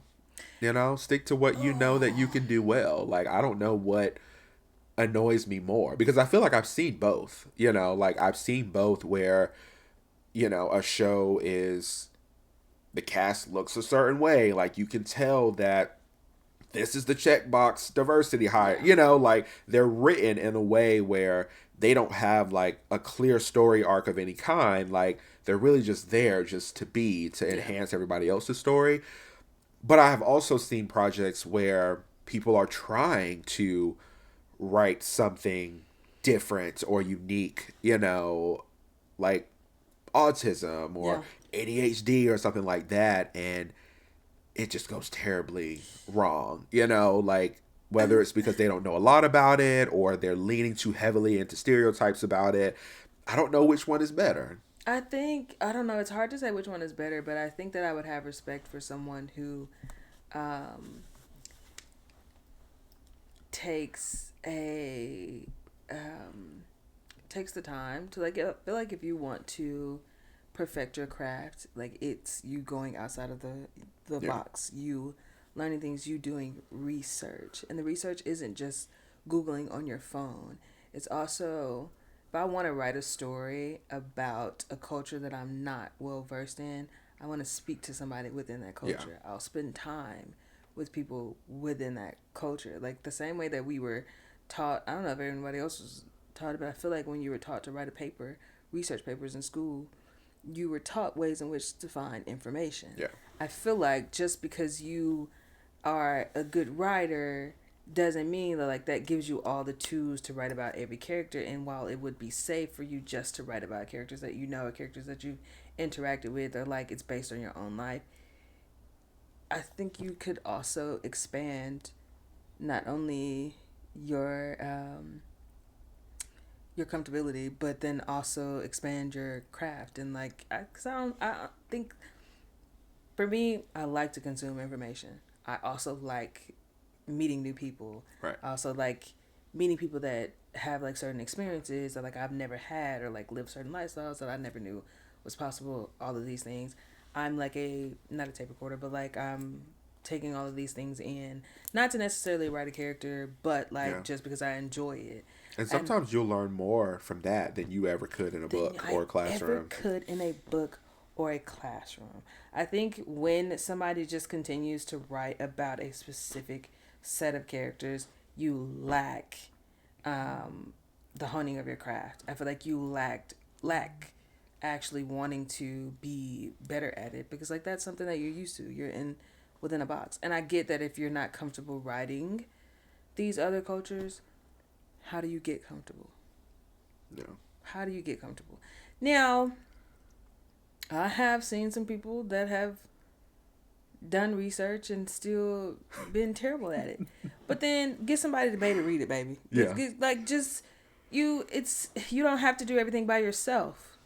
Like the greatest things come from like teamwork. Like you can have somebody that can like help you, tell you. I've had friends that don't look like me, were not raised like me, whatever, want to write a story, and they be like, hey, I don't know how this work in y'all households, let me know. And I'll give them a rundown. And right.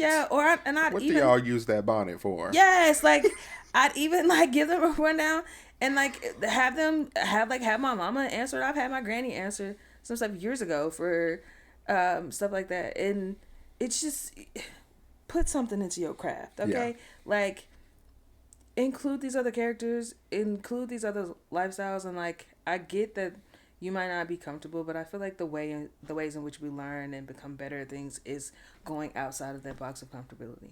Yeah. So. Yeah. I think that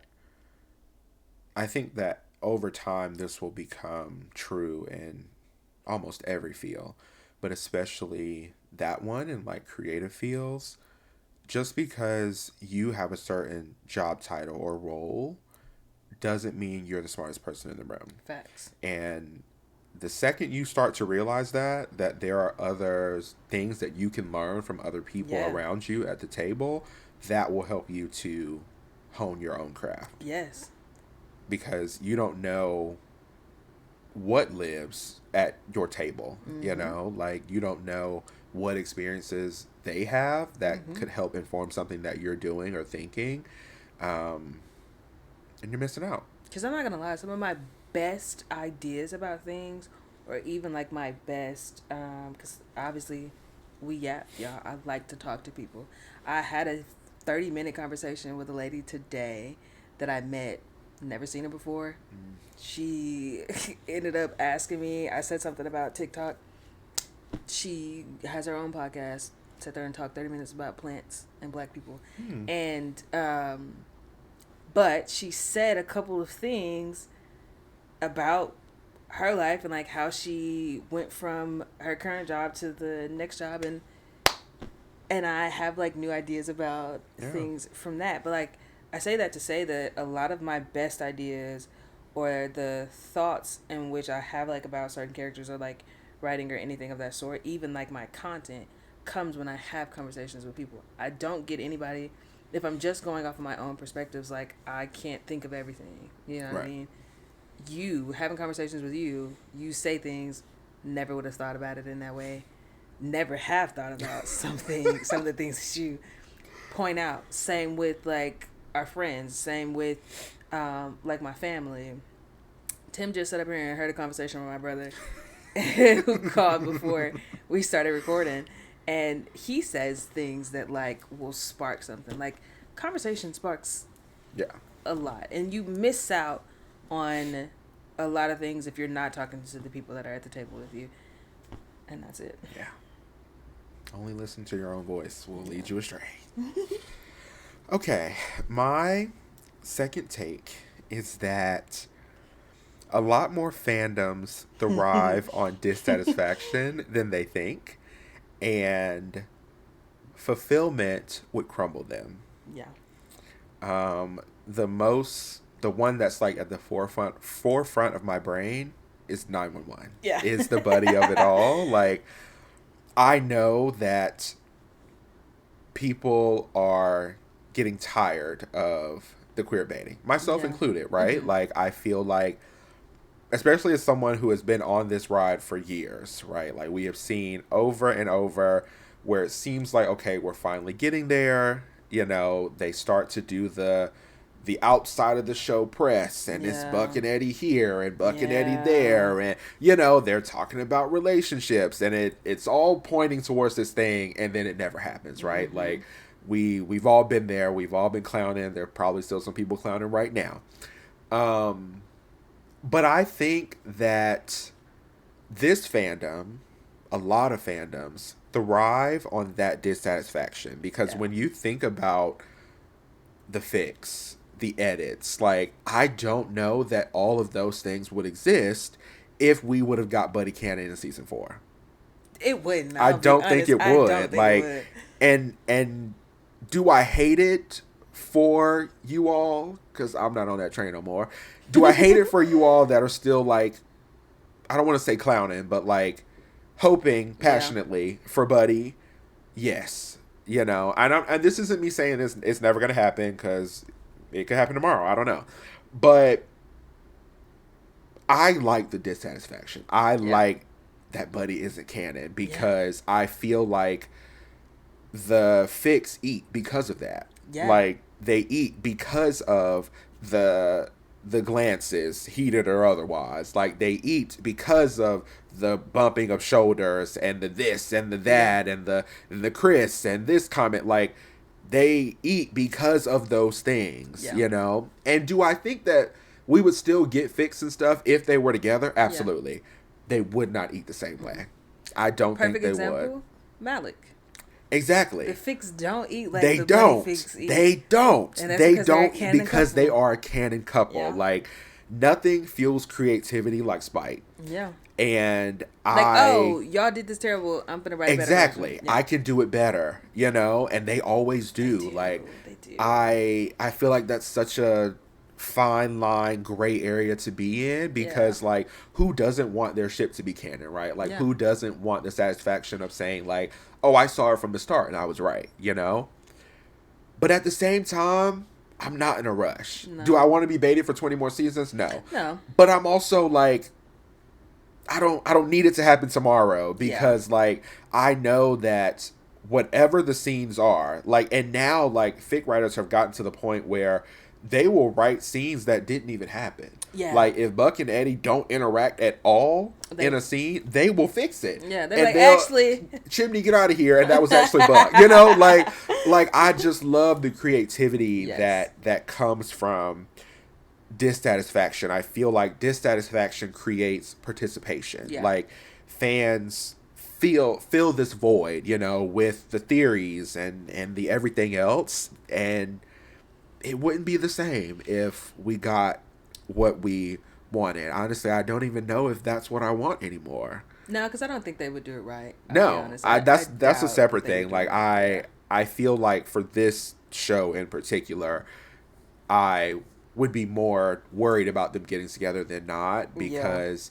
I just know that he would write it into the ground. They would get together, and then somebody would cheat. One of them would die. Yeah. Like, something crazy would happen, and it would end before they ever really began. Or it's just going to be in the very last episode, which I feel like they would do that. Yeah. But yeah, I like the dissatisfaction. I agree. You know, again, who doesn't love a canon ship? But I think that fandoms have gotten so used to the products of dissatisfaction that they wouldn't know what to do with fulfillment.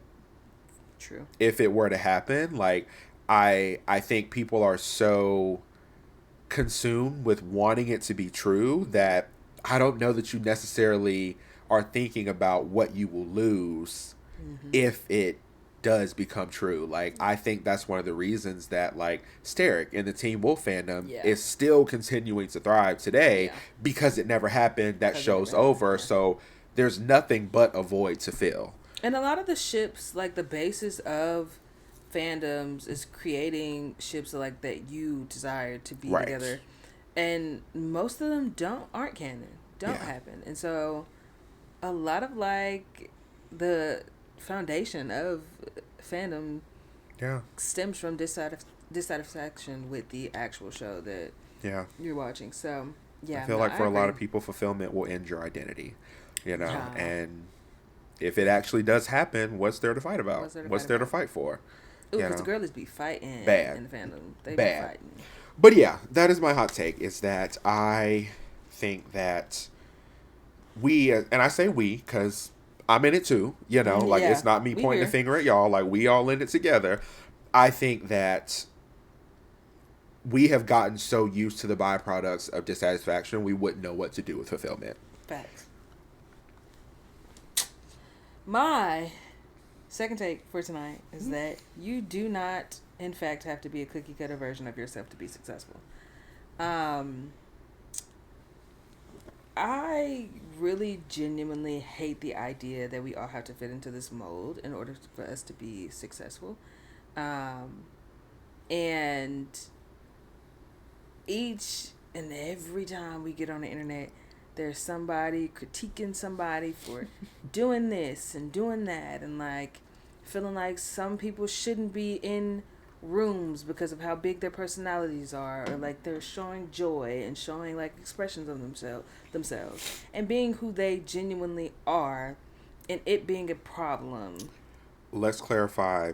If who you genuinely are is a horrible person, this doesn't apply to this that. Does not apply. You being racist, homophobic, transphobic. Wrap that shit up. All of that's different. Very different. Judge them away. Okay? Yeah, Shit talk them away. Absolutely. This is just people like genuinely being who they are, not hurting anybody, yes. Like just experiencing life and joy in the way that they do. Actual factuals. Because there was a certain artist that I loved down. Duran. Duran Bernard, who won a Grammy, and people were on the timeline actively like tearing him down because of the joy that he showed with winning his Grammy. And my thing is that Grammy, okay, mind you at the house on the couch, right? Not participation trophy, trophy, not certificate, Grammy. An accolade that so many people who are also in the same industry never receive. Or even get in the room. Mind you, it's something that he should absolutely be proud of himself. Because if you also do not know Duran, you do not know the journey that he's had to get to the Grammys. All right? But it just really, to me, it irritated me and pissed me off to the highest levels of pissivity. Because who are you to tell somebody that they should not express joy for an accolade, for an accomplishment?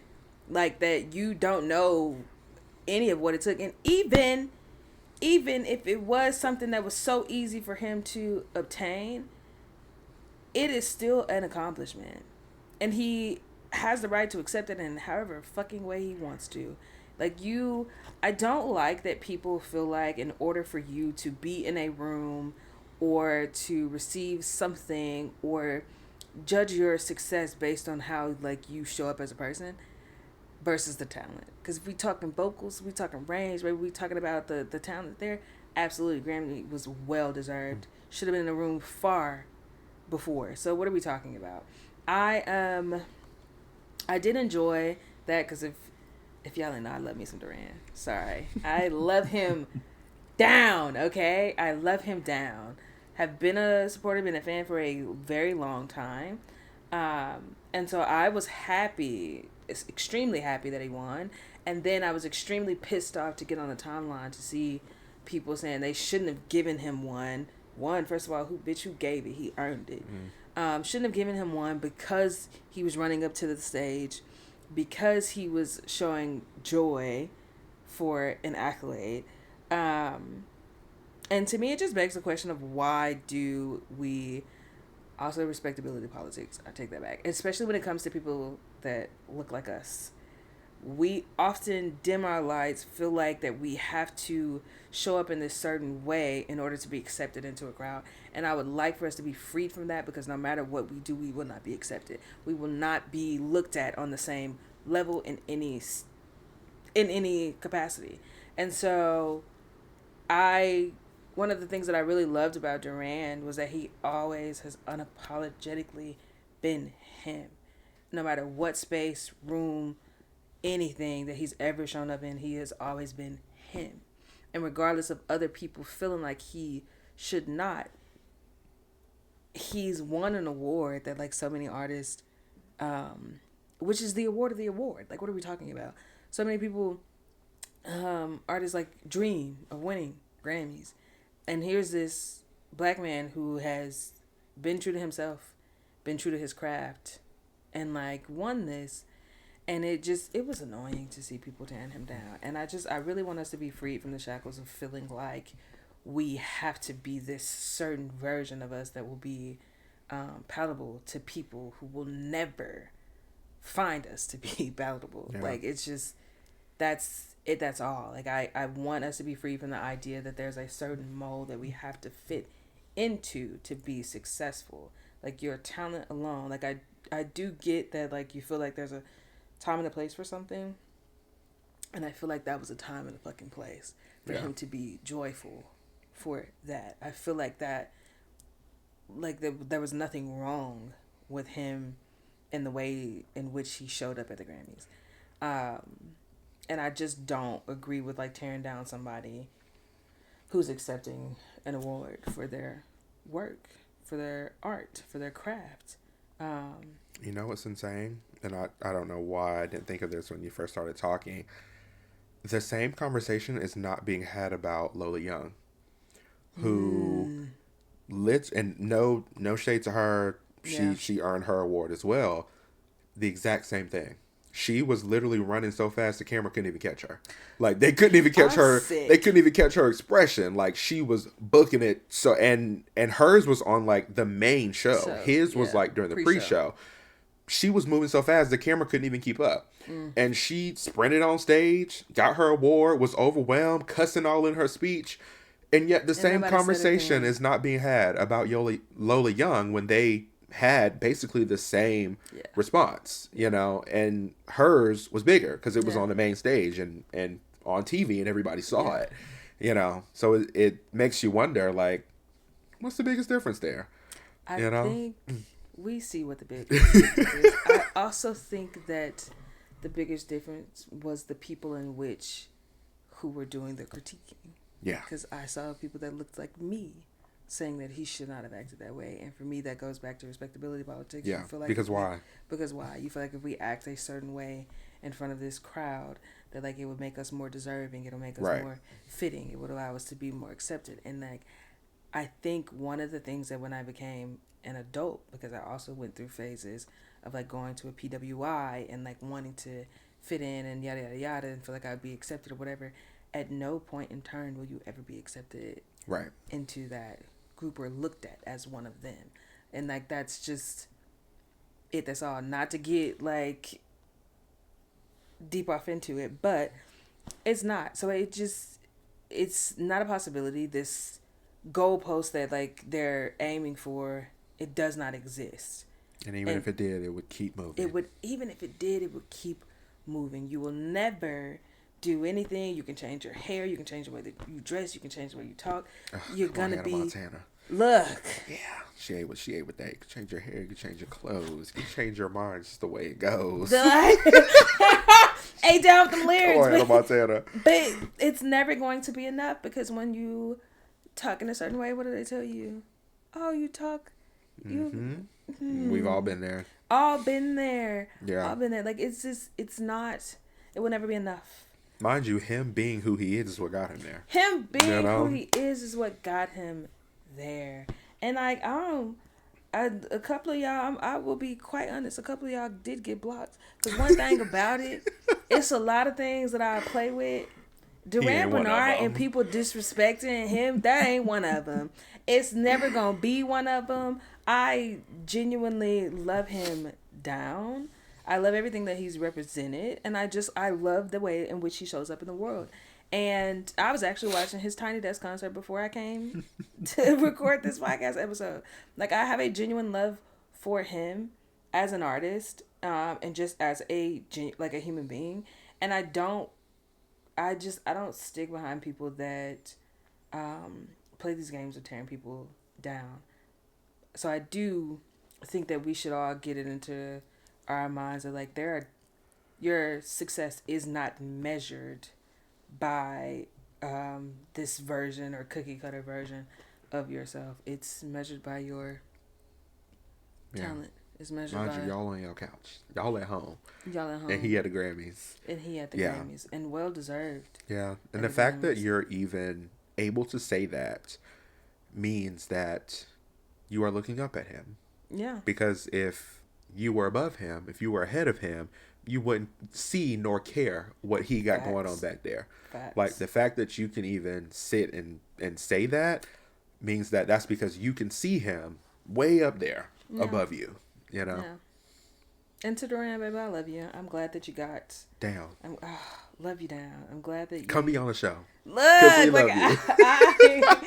I come be on the show. You know, something serious. Okay, I was so excited, so happy for him. I also really enjoyed the video of him telling CNK on the red carpet. Oh, that was. I enjoyed him and Kalani running into each other. Yes, yes. You know. But anyways, yes, I would like for everybody to realize that, like, you don't have to be like anybody else to be successful. You do not have to be a cookie cutter version of yourself to be successful. Those edges, the hard edges, soft edges, whatever, they're unique to you, and they're part of what will go into your successful, part of what will help you to be successful. So don't cut your edges. That's it. That's all. I'm off my soapbox. Cool. That is going to wrap our 2-take segment for this episode. And we are moving into segment 3, which you probably think is Read the Tags, but it's actually not this week because we are introducing a new segment called The Reaction Thread, where we will talk about something happening in pop culture, in the news, that we thought was interesting and conversation worthy. And the topic for this segment segues perfectly from Tay's last take because we are talking about the Grammys. Yes. The Grammy Awards, at least for now, when we're filming this, just happened earlier this week. And we had a lot of thoughts, a lot of feelings. Clearly, we were exceptionally excited for Duran. Yes. The only issue I had is that it should have been on the main stage, should have been at the main ceremony, but the shit was long enough as it is, so that's why they split it up. But I really wish that, like, they would announce more of the awards during the actual show. Yeah, because they don't premiere the pre-show. Like, unless you're watching, like, online or, like, a TikTok live or something like that, the only way that you would know is if a third party something is posting about it, or if the artist themselves is posting, oh, I won this. Like, usually it'll come out later, but, you know, there were a lot of people that won Grammys during that pre-show that I too would have wanted to celebrate, you know, and I feel like more people should have celebrated during the main show. Yeah, I really wish that they would change that, because I know a lot of the R&B awards were doing the pre-show, and I don't know. Yeah, because Duran won, I think Kalani won during that.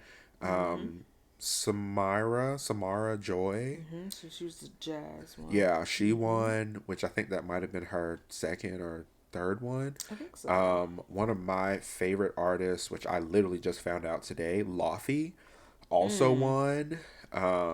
So there was just so many, like, people who, like, and I'm sure it didn't diminish the moment for them because they still won. Like, it's still documented. They still got the trophy or whatever, but I feel like they put a lot of time and effort and energy into what they did to get here in the first place, and it would have been cool to be see them get their moment as well, to hear what they had to say, and, you know, just be able to celebrate them as well. Yeah, I definitely agree. A lot of them,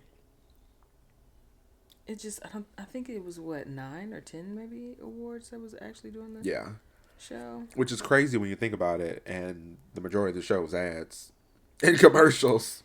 And, like, and performances. That just pisses me off even more. Because why was Justin up in his underwear? And them you sparkly draws.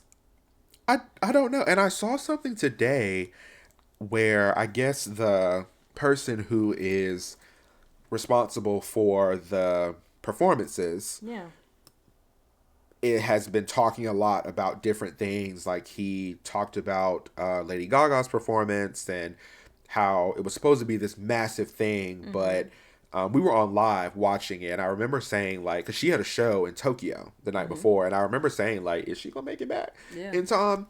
But like her show was the way that it was because she didn't have time, and so like he was like, we wanted it to be big with 100 dancers and all of this stuff to like celebrate this massive song, but she just didn't have the time, and she didn't, or she had the time, but she didn't feel like she had enough time to truly pull something together that would be like to her level. So she did it the way that she did it, and it was still great. But I remember he said about Justin's performance, I guess every artist gets 90 minutes to rehearse their set, and he said Justin used 7 of his 90 minutes. And I don't know if he did it naked then too, but the guy was like, yeah, he did his little run through, and he was like, you need anything else? And the guy was like, oh no, that was beautiful. And he said, all right, see you at the performance. Justin and I don't say, baby, I got this in the bag. And I don't know. I'm hesitant to say too much about it because like that's not my form of art, right? Like, like I don't make music, I consume it, but like, so I'm like, maybe there was a message there that I just didn't grasp. I just want to know what it was. Like, the vocals 8. He sounded great. Down, okay? Like he sounded amazing. I'm not really a JB fan, but like he sounded really good. Yeah. I just don't understand why he had to be in his drawers to do that. Yeah. But I don't know. Like they were sparkly drawers, so I give him that. They weren't just regular underwear. Yeah, I don't know. Yeah, it was a little designer. If you know, or if you're Justin Bieber yourself, like please let me know, because I'm curious to know. Like I said, he sounded great. The vocals ate down, but like I am curious to know like why was it done in that manner. And y'all know, look like I'm on my phone. I am looking at the winners. I did not know. I love Sleep Token.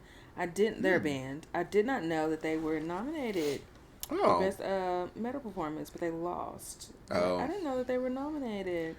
Yeah, that makes me happy. People on the topic of performances, there were also some really, really good ones. Olivia Dean. I love her so bad. Best New Artist Grammy winner. I was so happy I love her so that bad. she won. We're gonna come back to though, because there's a conversation that I want to have of something I just discovered today. Loved Olivia Dean's performance. I liked Alex Warren. I liked Lola Young. Yeah. Even though Alex Warren had his microphone situation. I did see the TikTok. Like I think he handled it really well. And like I said, I don't really consume much of his music outside of that super popular song Ordinary, the one he performed, but I like him as a person. He seems really nice, really cool. Like the fact that he got on the internet immediately and like joked about it, like, oh, only this would happen. Right, only this shit would happen to me, like, you know. And I've seen situations over the past year or so as he's continued to climb, like, you know, I think this is like the benefit of the Gen Z artists. You know, a lot of people will see Gen Z artists who largely blow up through TikTok, right? And will look down on them like you didn't get it out the mud like a Beyonce or a Lady Gaga, you know. But I think that this is a benefit that they have that the stars that we grew up with didn't, is that as soon as something happens, they can get on the internet and be like, actually, this is what it is. Yeah. You know, like the celebrities that we grew up with, we speculated. We speculated the fuck out of everything they did. Like, you know, a lot of them take the Beyonce approach. Like, y'all think what y'all think. I ain't never clearing that up. If it's something exceptionally heinous, you might get a little iOS press release from me that I type up on the Notes app. But for the most part, you speculate all you want to. Like, but the Gen Z group are very much like, oh, I see this thing happening. I'm gonna go ahead and get on live right now. Yeah, and that happened with, I can't remember exactly what the situation was, but something had happened with him and a show or something he had done or something he had said at a show And I remember seeing the video of somebody talking about it. And then I think the next one that I saw was him saying, hey, I see that this thing is going on. This ain't what happened. I just want to explain, like, this is what it was. Like, I'm sorry that it was interpreted, you know. So, like, I really like him as a person. I only really know him as a content creator. But his performance was really good. We talked about Lola Young. I loved Lady Gaga. Yes. There were some people that were in the audience that I would have loved for them to have performed, like Miley Cyrus. Yeah. There were some people that I felt were noticeably missing from the Grammys. Beyonce, Taylor Swift, no Lizzo, like Lizzo wasn't there. Yeah, like regulars that I think would typically be at something like this. Yeah. And I hate that we have and I know that, like, you know, they have lives and families and other stuff going on, and like just because we see the Grammys as like this big thing, like this is probably their life. Like, you know, they probably see it as another PTA kind of thing, you know. But it was like, I do feel like there were some stars that were noticeably missing, and I don't love that we seem to be at this place where if you aren't nominated, you aren't going to show up. Yeah, because you know, because there are some people like, I just want to see you there. Like, don't you want to support your friends and your peers? Like, you know, I get that you yourself aren't up for an award, but like, I don't know. I just feel like in the past, like award shows used to be like the place to be, you know. And this is the award, like the music award show. Right. Like, I think about like Queen Latifah. Yeah. She had music and I don't know how long, and definitely wasn't nominated for nothing, but she was sitting there front row, like the celebrity of the celebrities, hair laid, as if it would be anything but. Yes. But like her, like, you know, and like say what you want about Taylor Swift, but I feel like at every award show she goes to, everybody else can be sitting down, and she gonna be standing alone. She feeling jamming, maybe off beat, but that's neither here nor there. But she gonna be having a good time, right? Like whether she's nominated or not, even if she loses, like she is always having a good time at an award ceremony. And I feel like I just miss some of those moments. Now I get it for like a Beyonce, because I probably can imagine that it would be annoying. You know, all these people coming up to you trying to talk and take pictures, and you know, you just when you're the celebrity of the celebrities, I was like, just about to say that, no like, privacy. You know, even because like, you know, I think she.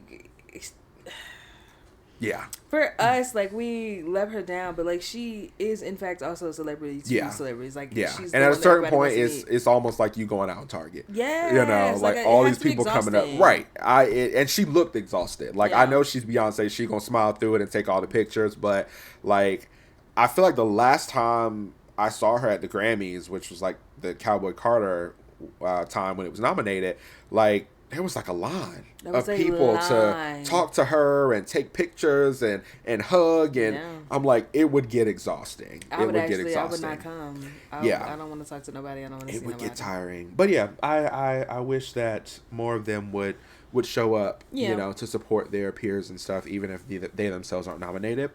But what I wanted to go back to that I saw today. Was this about Olivia Dean? It is. Apparently, there are people who are shitting on her online because she won.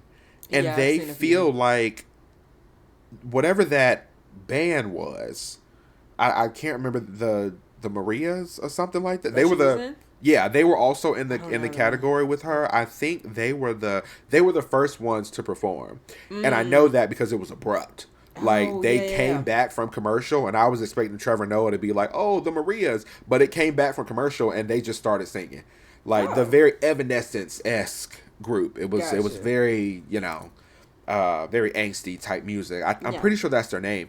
And they were like, oh, they should have won it. Like, it shouldn't have gone to her. And I'm like, well, good thing you weren't voting, huh? Like what? What are we talking about? Right. Like, what does it matter? And, like, to say, I think that a lot of people think that their opinions are facts, and like because you think she didn't deserve it, she didn't deserve it.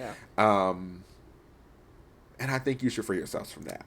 Clearly she won it for a reason. Like, and that's no shade to the Marias. Like, I don't know who they are. I haven't listened to their music. I'm sure they put a lot of effort and energy into it, but so did Olivia Dean. So did everybody that was nominated in that category. You know.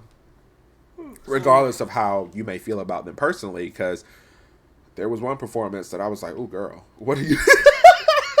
I was like, how did you get here? Like, but, you know, that's neither here nor there. Clearly, I'm not the target audience. That just wasn't the performance for me. But she was at the Grammys, and I was here on my couch watching, right? So... Because there was another group that had... Or another person that had shaky vocals, but whatever. Yeah. And just because something's not your taste doesn't mean that it's not good, that they don't put effort and time and energy into their craft and deserve to be celebrated for it. And also... it's an award ceremony, baby. Somebody got to lose. Everybody can't win, because if they were, there would be no purpose for the ceremony. They would just mail everybody an award. Like, somebody has to lose, you know? And then I also saw a bunch of people saying, like, I wish we were freed from the shackles of, like, the biracial whisper singers. And I was just like, are we talking about the same person? Because that's not her. Are we talking about the same person? You are free, because that's not Olivia Dean. That's not her at all. And also... multiple songs from that album were everywhere. Yeah. Everywhere. And they should have been more places. Should have been more places. But couldn't go anywhere without hearing or seeing something from that album. Also, the album is beautiful. Absolutely. Beginning to end. I think it was deserved. I think she very much should have won that. And that's no disrespect or hate to anybody else that was nominated. I'm sure everybody... clearly they were there for a reason. They're there for whether I felt like they deserved it or not, they were still there. So, but like, she won, and I do think that it was deserved. Yeah. And like, if somebody else would have won, I'm like, okay, they do in fact deserve it. Like, you're there, you're nominated for a reason. I'm not gonna shit on anybody else who's in the category just because the person that I liked didn't win. Like, that's actually crazy. So. You know how many times Beyonce should have won and didn't? You know? Ooh. So but I felt like that was very deserving. I was very happy that she did win. Some of the other awards that I loved seeing given out was Lady Gaga. Yes. I know some people are indifferent about her wins because they the awards that she got were considered the smaller awards. You know, it wasn't like the big four. And she was nominated, I think, in all of them. And I think people thought that, you know, Mayhem was a really, and it was a really, really good album. And people felt like she should have walked away with something more than like the quote unquote small. If there's a such thing, a Grammy is a Grammy, no matter what you get it for. Because she won pop vocal album a note for it. Yeah, and then there was one more that she got. I saw that she had two. She had the dance pop recording too for Abracadabra. Yeah, so, but I was happy that she won something, you know, because I do think that Mayhem was a phenomenal album, probably one of her best. We'll be seeing her in a few months when she comes to Atlanta. Period. So I was happy that she got her award. Lola Young, I was happy that she got her award, especially with the not so great year that she had been having, you know, with like health related stuff and passing out at performances and, you know, a lot of anxiety, stuff like that. And I think she went to rehab and maybe got out like right before all of this Grammys and stuff happened. And so it was really cool to see her looking happy and healthy. And so I felt like this was a really good win for her, you know, with everything that she had going on. So I was happy to see that she won. Of course, Bad Bunny, you know, I was happy to see that he had won, even though I have seen people picking apart his reaction to his award.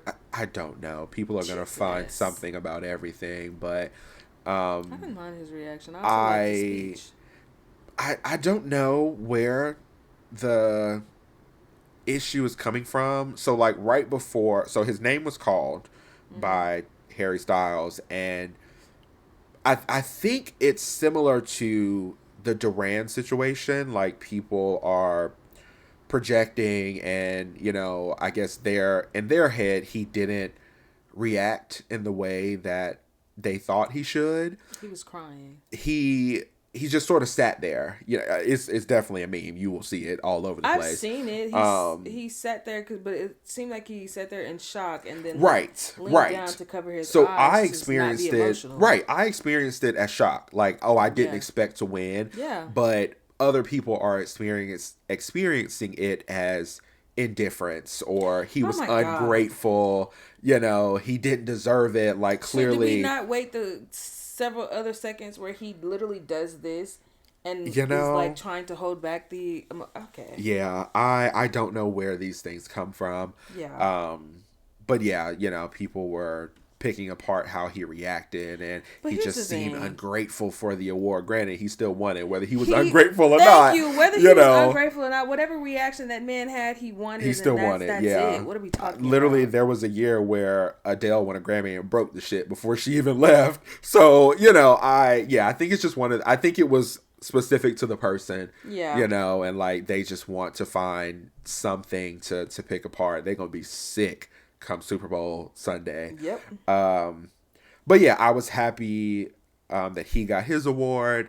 All the ones that happened in the pre-show that, sadly didn't get aired. Yeah. But yeah, overall, I feel like it was a really, really good, well done ceremony. Love Trevor Noah. Hate that this is his last season to be the host, and curious to see who they get after this. But I didn't know that Glorilla's album also was nominated for rap album. Yeah, I think that was the one that Kendrick won. Was it Kendrick or was it I can't remember their name. The duo that Pharrell was working with. The two brothers. No, that wasn't for rap album. Rap album Kendrick did win. Okay. The one with I don't know that group's name. I can't remember. I definitely know because we talked about it that night Clips? on live. Yes. Yes. That was for rap performance. Okay. Mm-hmm. But yeah, I also feel like we can't not talk about Mama Cher. Oh. And yeah, bless her heart, bless her soul. Yeah, I don't remember that award specifically, like the Lifetime Achievement Award. For it to be such an important award, it felt like it wasn't. Yeah. Like it felt like just a regular thing that they just decided to hand to somebody. Like I don't know. I don't remember any of the previous ones for some reason. Me neither. But I don't know. I feel like that should be a bigger deal than it was. Like because it just seemed like he was walking up and handing her the award and that was it. Like I was like, is she not going to perform? Is there no tribute of any kind? Like it just felt like a little throwaway thing that they do. Yeah, because if it's going to be a Lifetime achievement, I feel like it should have had more put into it. Yeah, like it just felt like a unimportant moment. Right. I just felt like something right. It should have been more, or like somebody special to her should have presented her with the award. I don't know. It just felt like an unimportant kind of moment that they just threw in there at the end. Yeah. But yes, Luther Vandross, not Vandross, Luther Vandross. Yeah, I don't know what was going on with Mama Cher. Whatever it was, I loved it. Like I absolutely loved it. That is Cher's personality in general. My sister thought he was still here. Listen, she saw Luther and was like, the only Luther I acknowledge and recognize is Luther Vandross. Period. Okay, that's the only Luther I want to talk about. Sick. No, yeah, sick, that was actually crazy. I love that. They sort of leaned into it. Kendrick getting up there talking about Luther Vandross. It was like, you are sick. Because why would you do that? Yeah, she was trying. She was trying, and it was also like very clear. Again, another reason that I think that this was just a random thing that they threw in. She didn't seem to know what to do. Like, she didn't seem to know what was going on. Like, she got the award, she gave her speech, and then she was turning around to leave.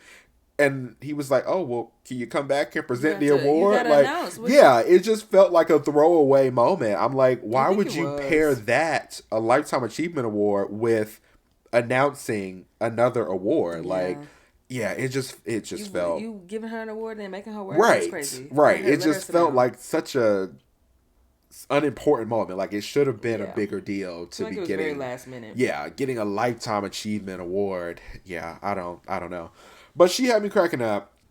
Yeah, that was a good key, for sure. Yeah, and I liked it. It was a good time. I do feel like it was long as hell, but it was long. It was a good time. And I saw Olivia Dean perform at the after party, which she sounded amazing. Yeah. Absolutely loved it. And I also love the love that they have for her in the industry. Like, again, no shade to everybody else nominated in the category, but they were screaming. They were screaming for her. They were screaming for her performance. And after it was announced that she won, like, they were going crazy in that audience. Like, so it's really cool to see the love that the music industry has for her.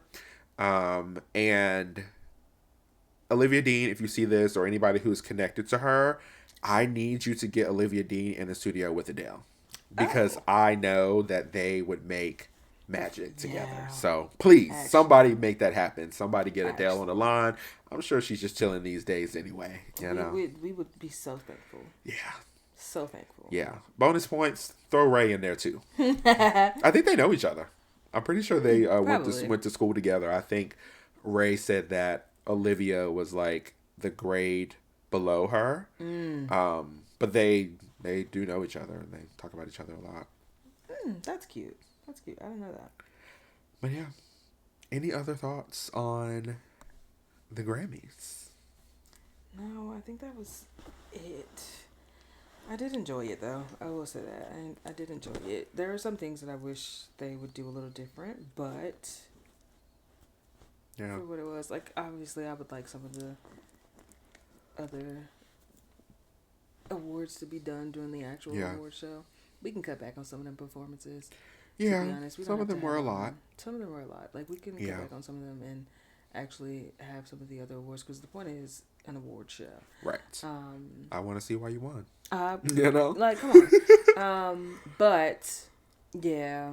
One of the things that I hope that they do keep is, I think this is the first year they started it, was having all of the best new artist people perform.